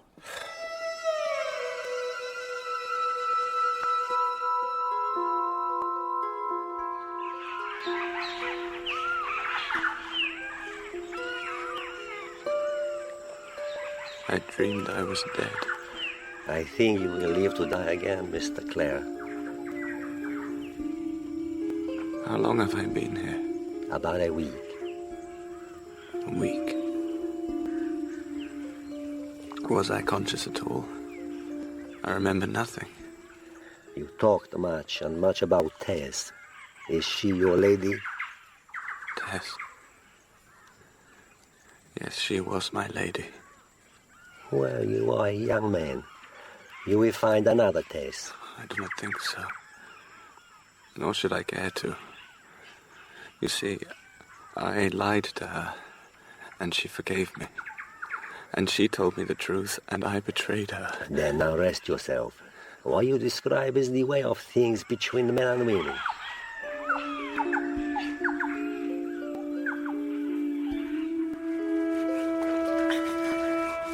Here's another load, Tess. Right, set it down. Put on more water. When did this have to be ready? There'd be a woman here, says she knows he. Is he? Oh, is he? And you've been with child? Aye, 3 months more. I was over at the inn awaiting my husband and heard thy name Durbeyfield given that girl, and she told me who she was and where you was at. Why, Tess, you have changed. And thee, is he? So you be wed? I'm Ned Micklin, the ploughboy from Amboy Farm. He was ever at me, but I had no eyes for him. So, this be where you be. For the time being. Come in, take some tea. No, I must back to the Pure Drop Inn afore Ned drink all. Well, let me walk with thee then. 'Tis so long since we talked. 'Tis and all. Poor Reddy took it bad and started to drinking, but it did not suit her. Turned her melancholy and she tried to drown herself. Oh, is he? What a pass. Aye. I remember happiest them times at Talbothy's when we were 3 maids, and we all dreamed the same dream. Now we woke up, I reckon.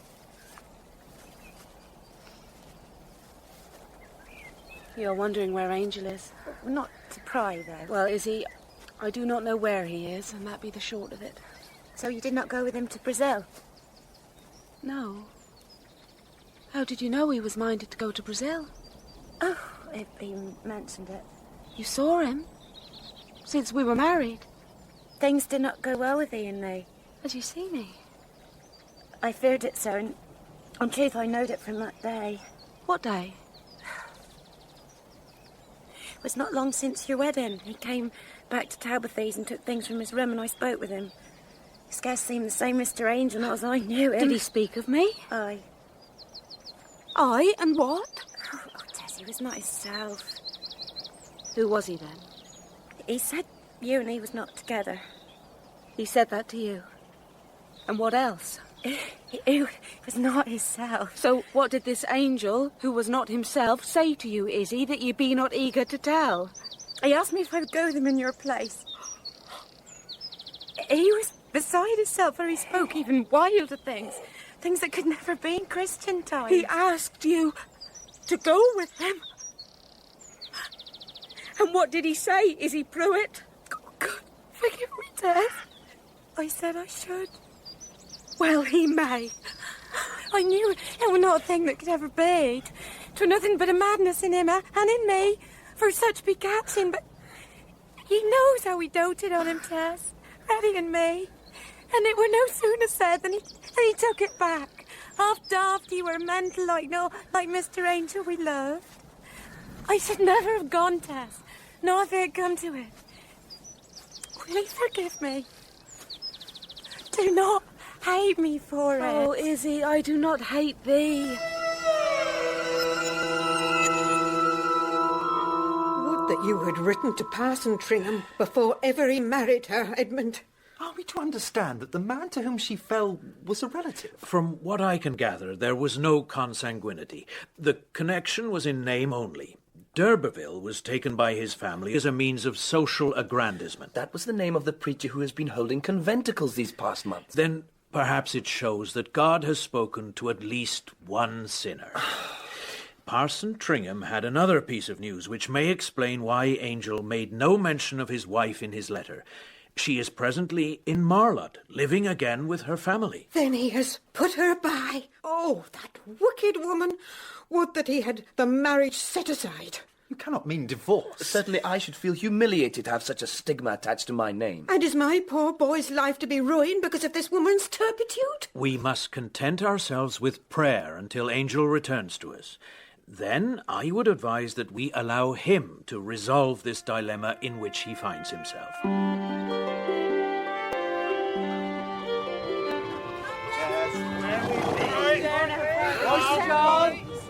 Oh, I cannot bear to look or answer back. We shall soon be through, and I for one do not mind to leave this place. Tis no shame to eat, girl, being as young as you are. But to me and your father, 'tis bitter.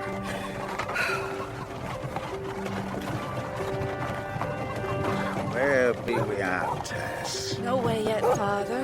Except Rolliver's, where thy old cronies gathered to wish ye well. Be off, Sir John. Give our regards to thy relatives in Kingsbury. Yeah, look at thee, carried like a lord, Durbeyfield. Oh, who be that shouting names? Pay no heed, Father. You should be out of range soon enough. You be my apple, Tess. Be I? Not so sweet as once upon a time.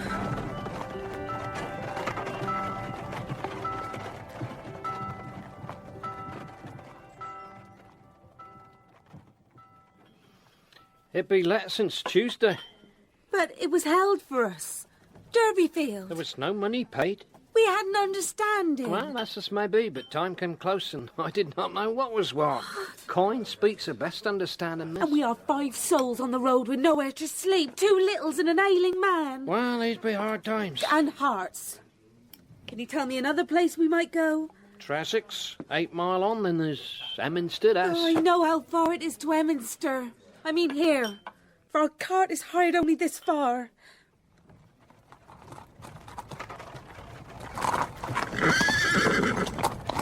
Oh there, hold you up. Are they set for us, Tess? The father be all at seas. Promise let. What? How can that be? 'Twas settled we should come today. We gave him no coin to hold it. Whoa there. But father is poor, Tess. He knows not where he is, all rambles and wandering. I must load thee off at Kingsbury. Oh. That was our agreement. Put us down by the churchyard. Suit yourself. Go on, boy.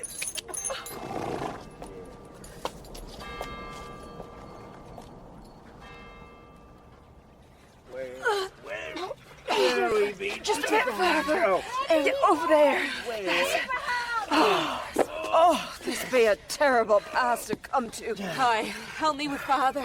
Where we be now? There, Home, Father. Yeah. You be home at last. God forgive me, Tess, to say such a thing. Sit there. 'Tis true and all. In that church lies Sir John Durbeyfield of olden times, and his father has such a notion of. Where be Sir John? Behind ye, in his stone bed. Do not, Tess. Do not. Do not. Why, 'tis here he was headed since Parson Tringham put poison in his ear. Now let him lie down with his kin in peace. There be things to do. Send Liza for food, sort out the bedding for the littles. Hear me. No need to take on so. Liza? Liza, look.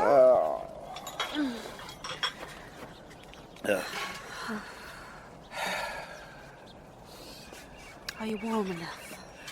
Oh, aye. Look. See how the swallows still be up, a mowing the sky. He be in there, you say, Sir John. As ever was. I should like to see him. In the morning, when you be rested. Know what I be feared of, Tess? No, Father. What? That when ye pass, 'tis sudden dark. 'Tis against the church, I know, but I fear it. Why, then it will be all peace at once. There's nothing to be frightened. Aye, but I be so. Like when I was little, for the light to go out. Tess, forgive me all roads ever I offended thee, and thine.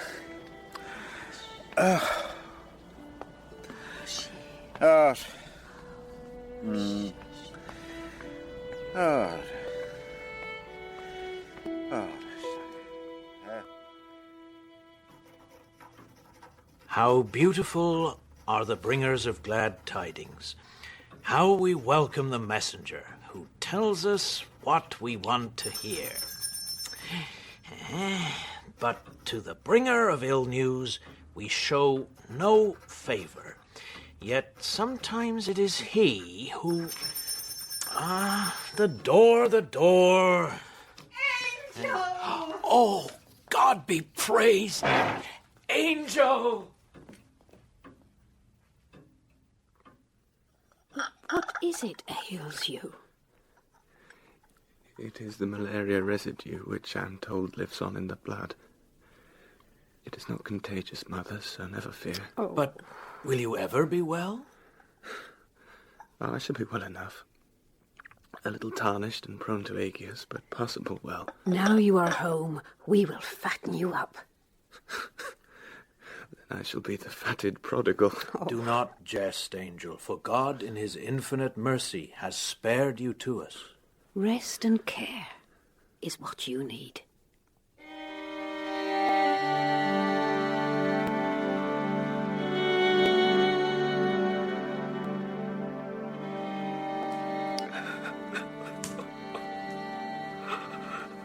Hush now. He's done. Father put under. And us, I wish we were as well. Give it time, Mother. Liza, go and buy the little something sweet. All right.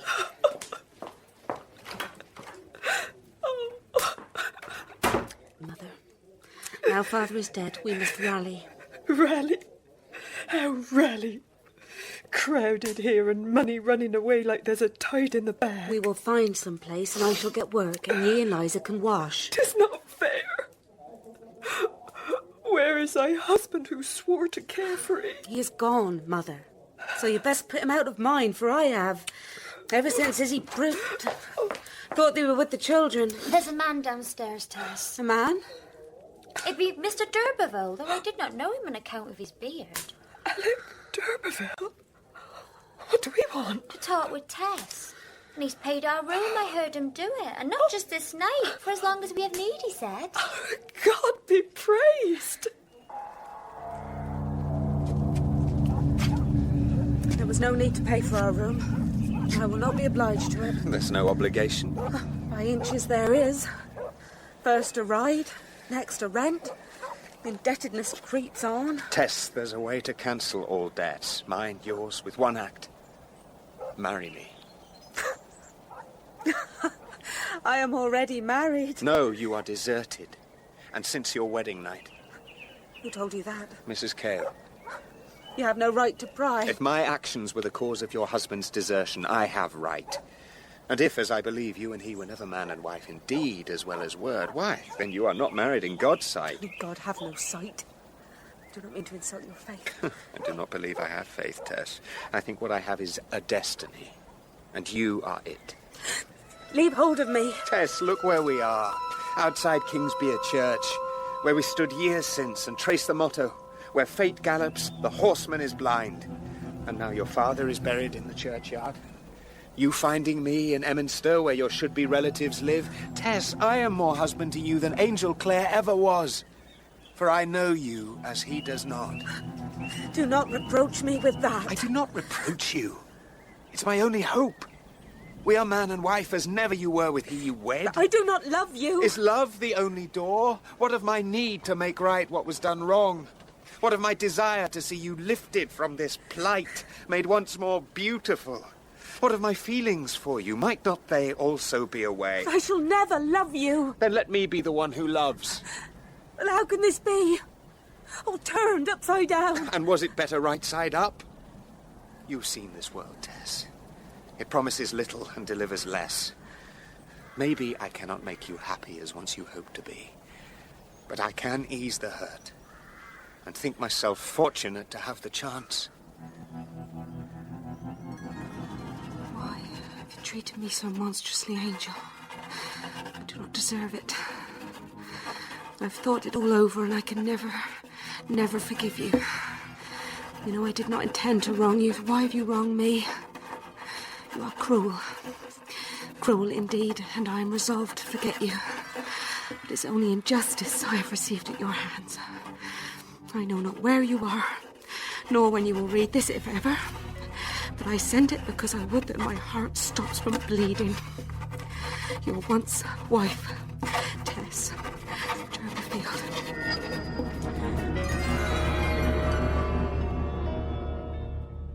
Oh my, it'd be ever so nice, Tess. Ain't I to have my own room? The one as looks to the back over the garden. Oh, that room be for Tess when she comes to stay. Oh, it will be yours, Liza Lou. You will let me put up with you from time to time. And inside water. Oh, if only Durbeyfield had lived to see how we have come on. Where are you to stay, Tess? Oh, she be going to Sandbourne. Where you may come and have the sea. When may we come? Soon. Soon as you be settled.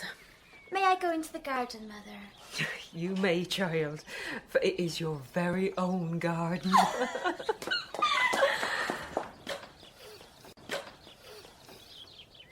Know ye what ye be about, Tess? What is to know? 'Tis not a better plight than previous. A better plight? 'Tis a lovely house, aye, more'n we ever had, and all owed to thee. But what of he and this Alec? What of that? Can ye put up with him as did ye such wrong? I do not think it is me who will do the putting up, Mother. Mr. Durbeyfield knows my mind.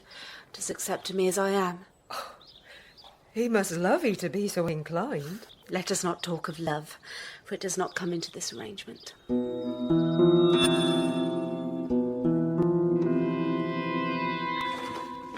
Ah, yes, my dear. A letter has come for Angel. Yes? I do not know the hand. Then let Angel have it. I have a fear, Edmund, that it may be from her. Let me see it. Yes, well, I do not think we have the right... To protect our son's health, his very sanity? We almost lost Angel once. I will not be party to doing so again. Violet, that is unconscionable. No. Let it burn. Let him have Violet. peace. My heart stops from bleeding. Your once wife, Tess Durbeyfield. I told you. It was from her. I was right. I think you confuse accuracy with rectitude in this instance. Oh, excuse me, you're engaged. No, we were... I was working on my sermon. Unsatisfactorily, it seems. If you're burning it. Oh, yes. How are you feeling? Well, refreshed. A little more ready than I was. Good. Well, if you will excuse me. Ready for what? I must seek out my wife and ask her forgiveness. Oh! Are you sure that is wise? Why all of a sudden should I become wise, Father? Is it not enough that I have come to my senses?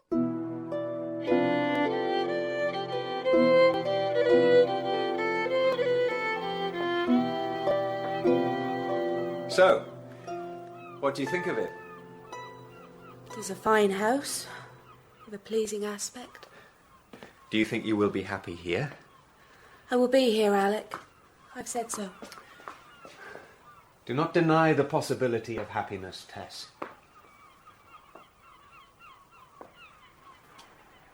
May I ask you why you no longer preach the word? I think my need for self-abnegation is past. I have the congregation I want now. So, you are to preach to me alone? I am to devote myself to you alone. Tess, do not shut me out. I will keep my part of our bargain out.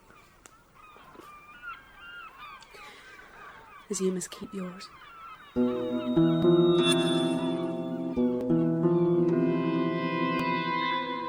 The whole undertaking was a folly from the outset, the consequence of his determination to nonconformity. Surely you can dissuade him from continuing to make a fool of himself, Father, and bringing the name of Clare into further disrepute. Should I tie him to his bed, perhaps? He owes you respect, sir, and a measure of compliance with your wishes. You do agree that he should be discouraged from seeking this woman out? That which God hath joined, let no man put asunder. Father, from what Angel tells you, the marriage was never consummated. They're not, in truth, properly married. I think Angel believes otherwise. Brothers. Father. Am I interrupting some theological matter? No, my boy, come in. How are you feeling? Like a jellyfish, but one that is in the water rather than on the beach. My dear brother, Father has told us of your intentions. Felix, please do not let us quarrel on this matter. Angel, both Felix and I insist you consider the possible harm this quest may bring to our family. Is this your opinion, Father? Your happiness is the only thing I can be guided by, and I feel you will never be at peace until you have made amends. Father! Amends? Made amends for the wrong you believe you did this woman. You may be sure I did her wrong. How will you find her? It's been a year, more, since you saw her. I will look and look, and since I have no other occupation, I may make a career of it. They went to Kingsbere. To be with our kin. And how long ago was this? Before harvest. Yeah, old Durbeyfield, he hardly lasted the journey. Be you another of they old Durbeyfields? No. I am her unworthy husband come to ask forgiveness. Grand one. Could have bought pints all round and we'd forgiven him straight off.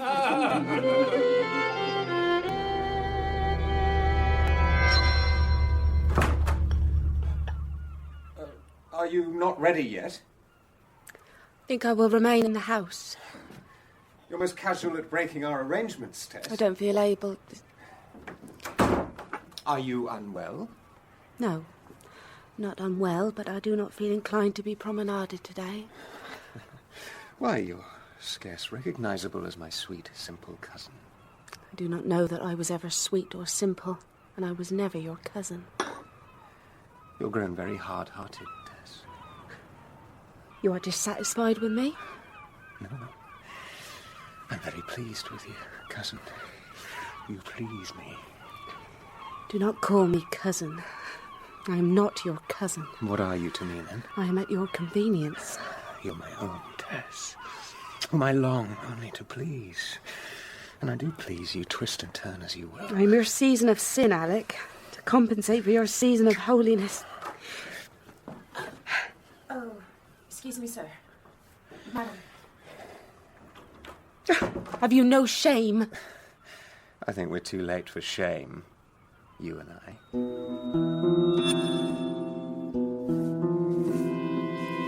What can I do for you, sir?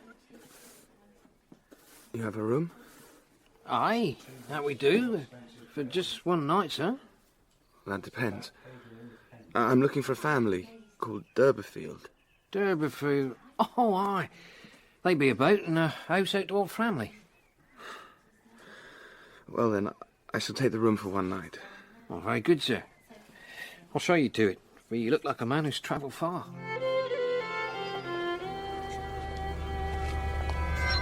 I think we must move to a less provincial climate. It would seem these rustics have never seen an unmarried couple take the air before. I think it pleases you to be so regarded.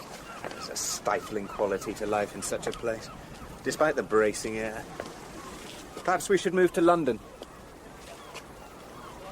Or you might marry me. What? Why do you look so offended? I am already married. We are already of almost the same name. It would be simple to legalise it. And your position and your future... Are you so sure you want a wife, Alec Durbeyfield? Would that not cause you but to look for a mistress? You have grown cruel, Tess.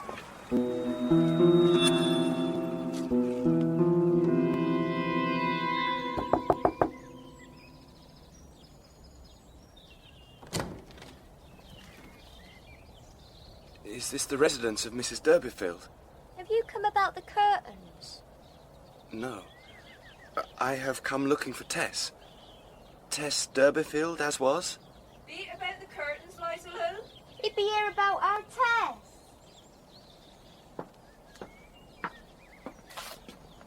Oh? And how may I help thee, sir? My name is Clare. Angel Clare. Oh, God have mercy. I will find her, Mrs. Durbeyfield. Whether you help me or not. I'm sure you can. But nonetheless, I tell ye, it'd be too late. Too late? Too late to say I am in the wrong. I am to blame, am heartsick. Too late for that. For that and more besides. It is altogether too late. Has Tess forbidden you to tell me where she is? I am saying 'tis too late. Can ye not believe me, sir? It gives me no happiness to say it. I can only believe Tess. If she tells me herself it is too late. I know not where she be. Gone up to London, most likely. Why, then that is where I must look. You shall never find her there. Perhaps not. Thank you, and pardon my intrusion. Ye treated her ill, Mr. Clare. I know. But I have changed, Mrs. Durbeyfield.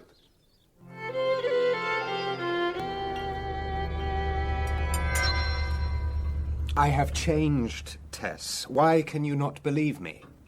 As have I. I am not the maid you seduced, or the woman Angel deserted. At least you agree he deserted you. He could no more help deserting me than you could help seducing me. There is not much any of us can help, Alec. Oh, what then? We're doomed to this purgatory forever. I live with you. I serve your needs. I am not a spendthrift. You must be content with that. And that's all you want of life? You'll settle for this servitude? Oh, I should be free someday, I doubt not. You ran, Ma'am. You may clear away, Martha. Yes, Ma'am.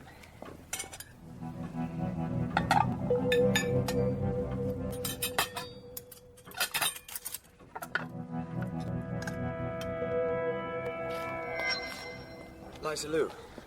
Oh, 'tis you, sir. Forgive me for approaching you in the street, but after all we are related. I'm your brother-in-law. I be not so sure on that, sir, on account of how you belittle to Tess but pain. I did wrong by her. I would like to make amends. What if she be not willing to have amends? But I must hear it from her own mouth. Forgive me, I'm a little feeble today. Your mother said Tess had gone to London.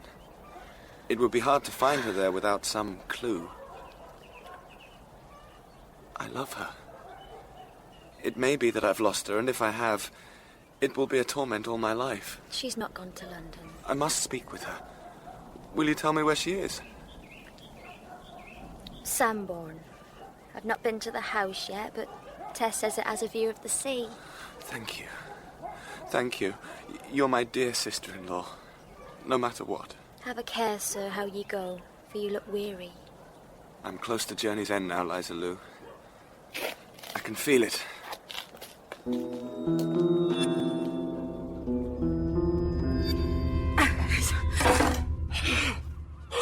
Ma'am, you cut yourself. 'Tis a scratch. No, Ma'am, you're bleeding. Aye. Be redder than lightly when it's out. Well, look, let's bind it up, Ma'am, else it'll be everywhere. Mr. Durbeyfield! Mr. Durbeyfield, come quick, sir, Ma'am's cursed out. This is the stuff that had ye all in an uproar, Father. Ancient blood. Runs as quick as any other. Damn it, Tess, you're bleeding everywhere. Get me a clean napkin. Will she be all right, sir? She'll be fine. What the devil's happened? Will you be all right? I should be right enough. Hold it up. Come into the parlour. Sit down. You look quite pale. 'Twas saying what started all my plight. What are you talking about? My blood.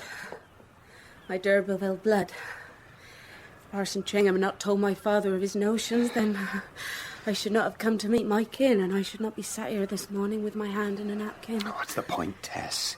What's done is done. Now, don't take that off till I come back. It is a nasty cut.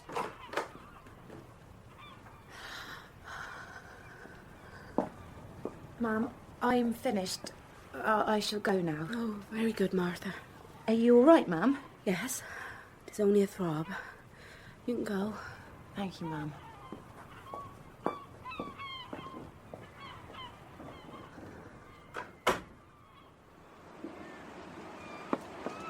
Excuse me.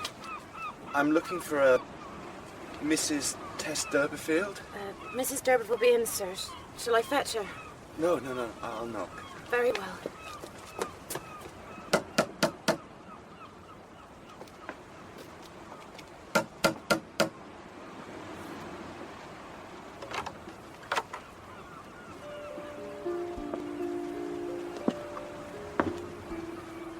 Oh, Tess, at last. Why are you here? To ask forgiveness. No. No, you may not. Have you hurt yourself? Hurt? No, 'tis nothing. You may not ask, Angel. It is too late for forgiveness. I know I have wronged you. I have wronged myself. I'm not worthy, not then nor now. No more of that, Tess, I beseech you, no more. Your sins, if sins they were, are all expunged by my cruel, fickle act. All that is past, if you will but forgive me. It's too late. I'm with him now. Him? Alec Durbeyfield. Why did you not send me word, Angel? I should have waited. Oh, Angel, you are ill. How you look. It is my fault. No, 'tis no fault. 'Tis but too late.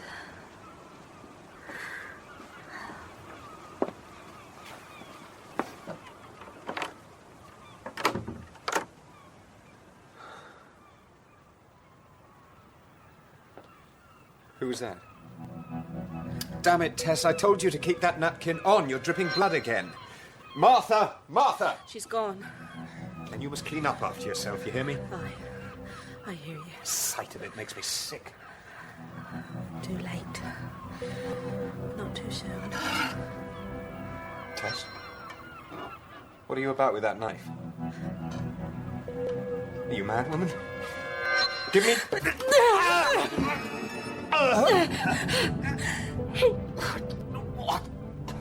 What? Tess! Help me! I cannot.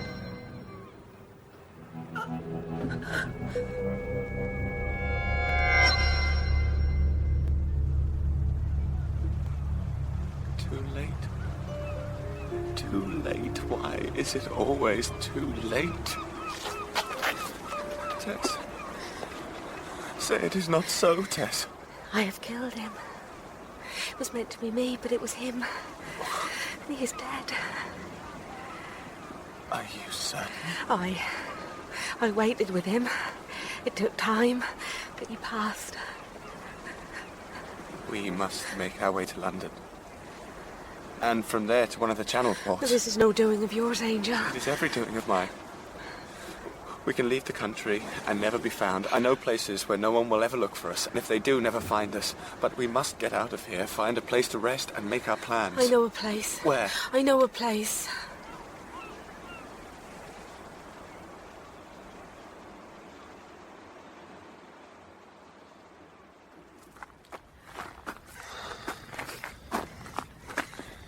Are we almost there? Aye. Little further. I know this. This is the way to... Aye. 'Tis our house. Angel, the house of our wedding night. It's all locked up.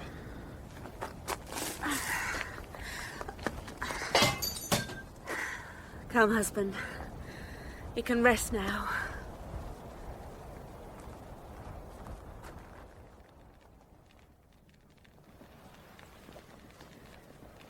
He suffered, but he was already suffering at my hands. I did not know what a terrible pleasure lies in punishment, Angel. And I think I proved a winning pupil. I must draw funds from my bank before they're alerted. Thank God I thought to ask for my godmother's heirlooms. We can sell them when we have need. Oh, rest now, Angel. For tomorrow we must travel hard. They will find Alec when the maid returns, poor girl.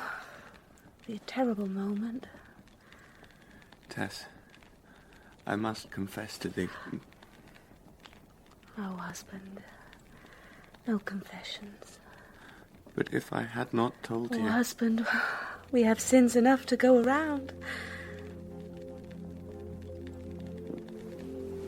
If you knew how many times I've pictured this moment.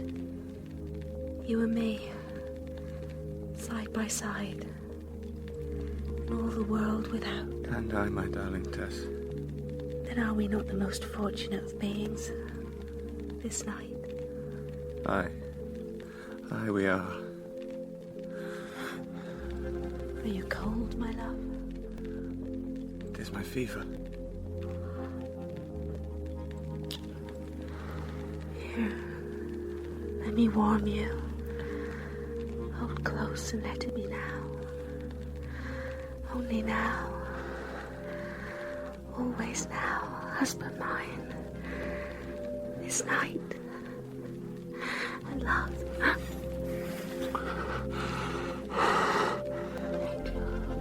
Oh, Tessie.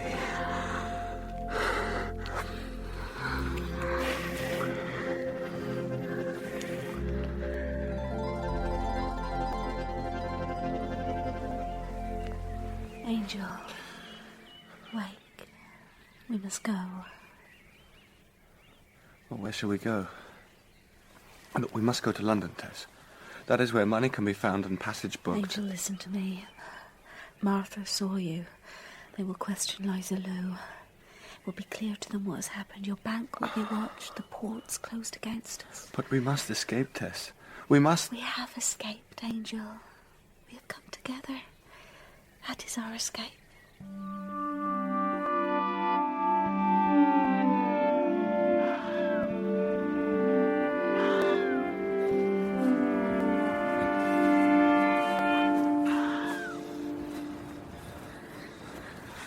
How much farther? Not far. Not far. Angel, I wrote you a letter. And in it I said bitter things. I did not perceive it. Oh, that makes me happy. For I spat poison out of me. Poison I could not bear to keep in. I should have accepted it as my due. Oh, never read it. If it comes, burn it.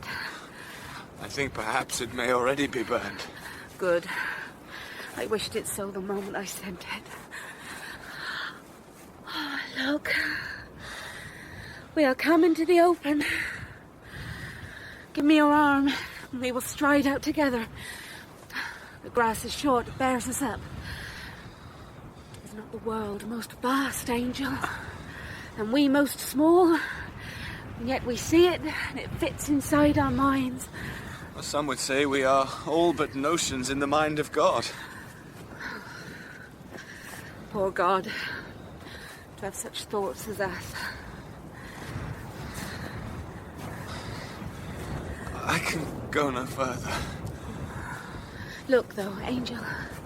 Over there. See? Are they houses? No. No houses on the plain. Only the great circle. The circle? Stonehenge. Well then, let us go to it. There's nothing there. We shall be there. You and me.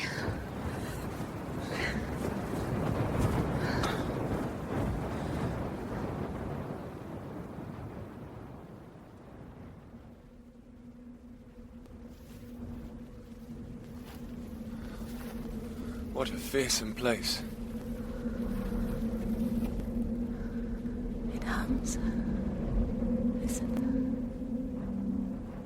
The very temple of the winds. It's a heathen shrine. Older than the centuries. Older than the Durbeyfields.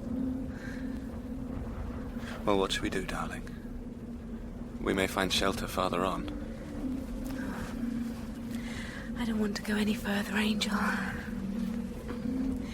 Can't we bide here? I fear not. This spot is visible for miles by day, although it does not seem so now.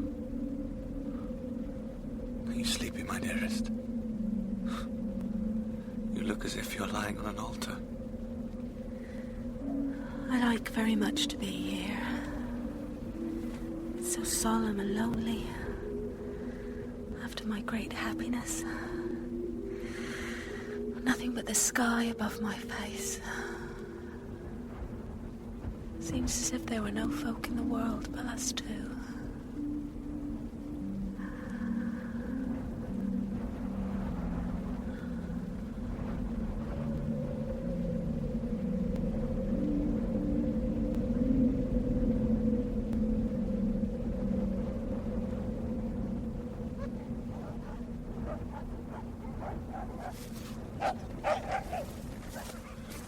Who's there?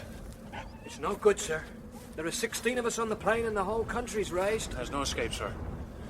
Let her finish her sleep.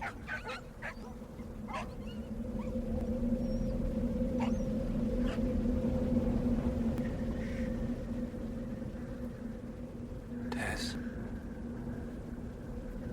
Tess, 'tis morning. Have they come for me? Yes, dearest, they have come. 'Tis as it should be, Angel. And I was glad. This happiness could not have lasted. It was too much.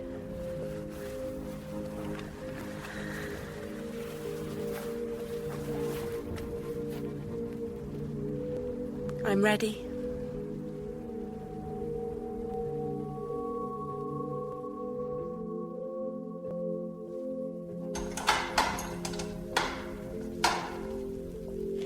It must be quick, mind.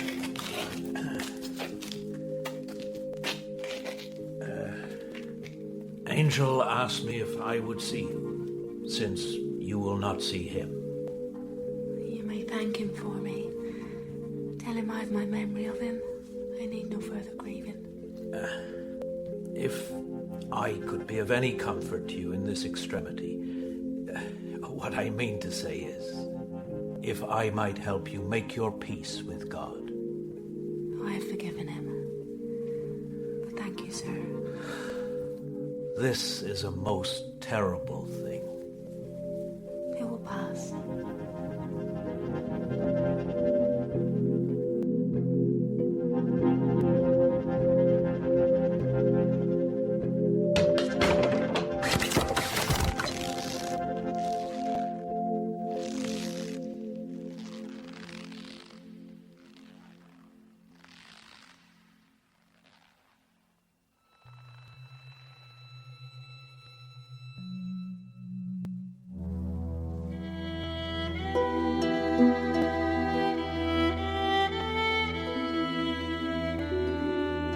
In episode 4 of Tess of the Durbeyfields, adapted by Alan Sharp, Tess was played by Clare Rushbrook, Alec by Adam Godley, and Angel by James Darcy. John Durbeyfield was Keith Barron, Joan Durbeyfield was Amelda Brown, and Liza Lou, Lyndsey Marshal. Reverend Clare was Robert East, Mrs. Clare, Joanna Wake, Felix, David Thorpe, Cuthbert, Kenny Blythe, Izzy Pruitt, Alison Pettit, and the innkeeper, Sean Baker. Marion was Janice Acquah, the doctor, Philip Joseph, Farmer Groby, Wayne Foskett. Other parts were played by Jonathan Keeble and members of the cast. Technical presentation was by Rosamond Mason, Colin Guthrie, Anne Bunting and Suzanne Howard. The music was performed by Sylvia Hallett and Isabel Watson. The composer was Sylvia Hallett and the director was Mary Peate.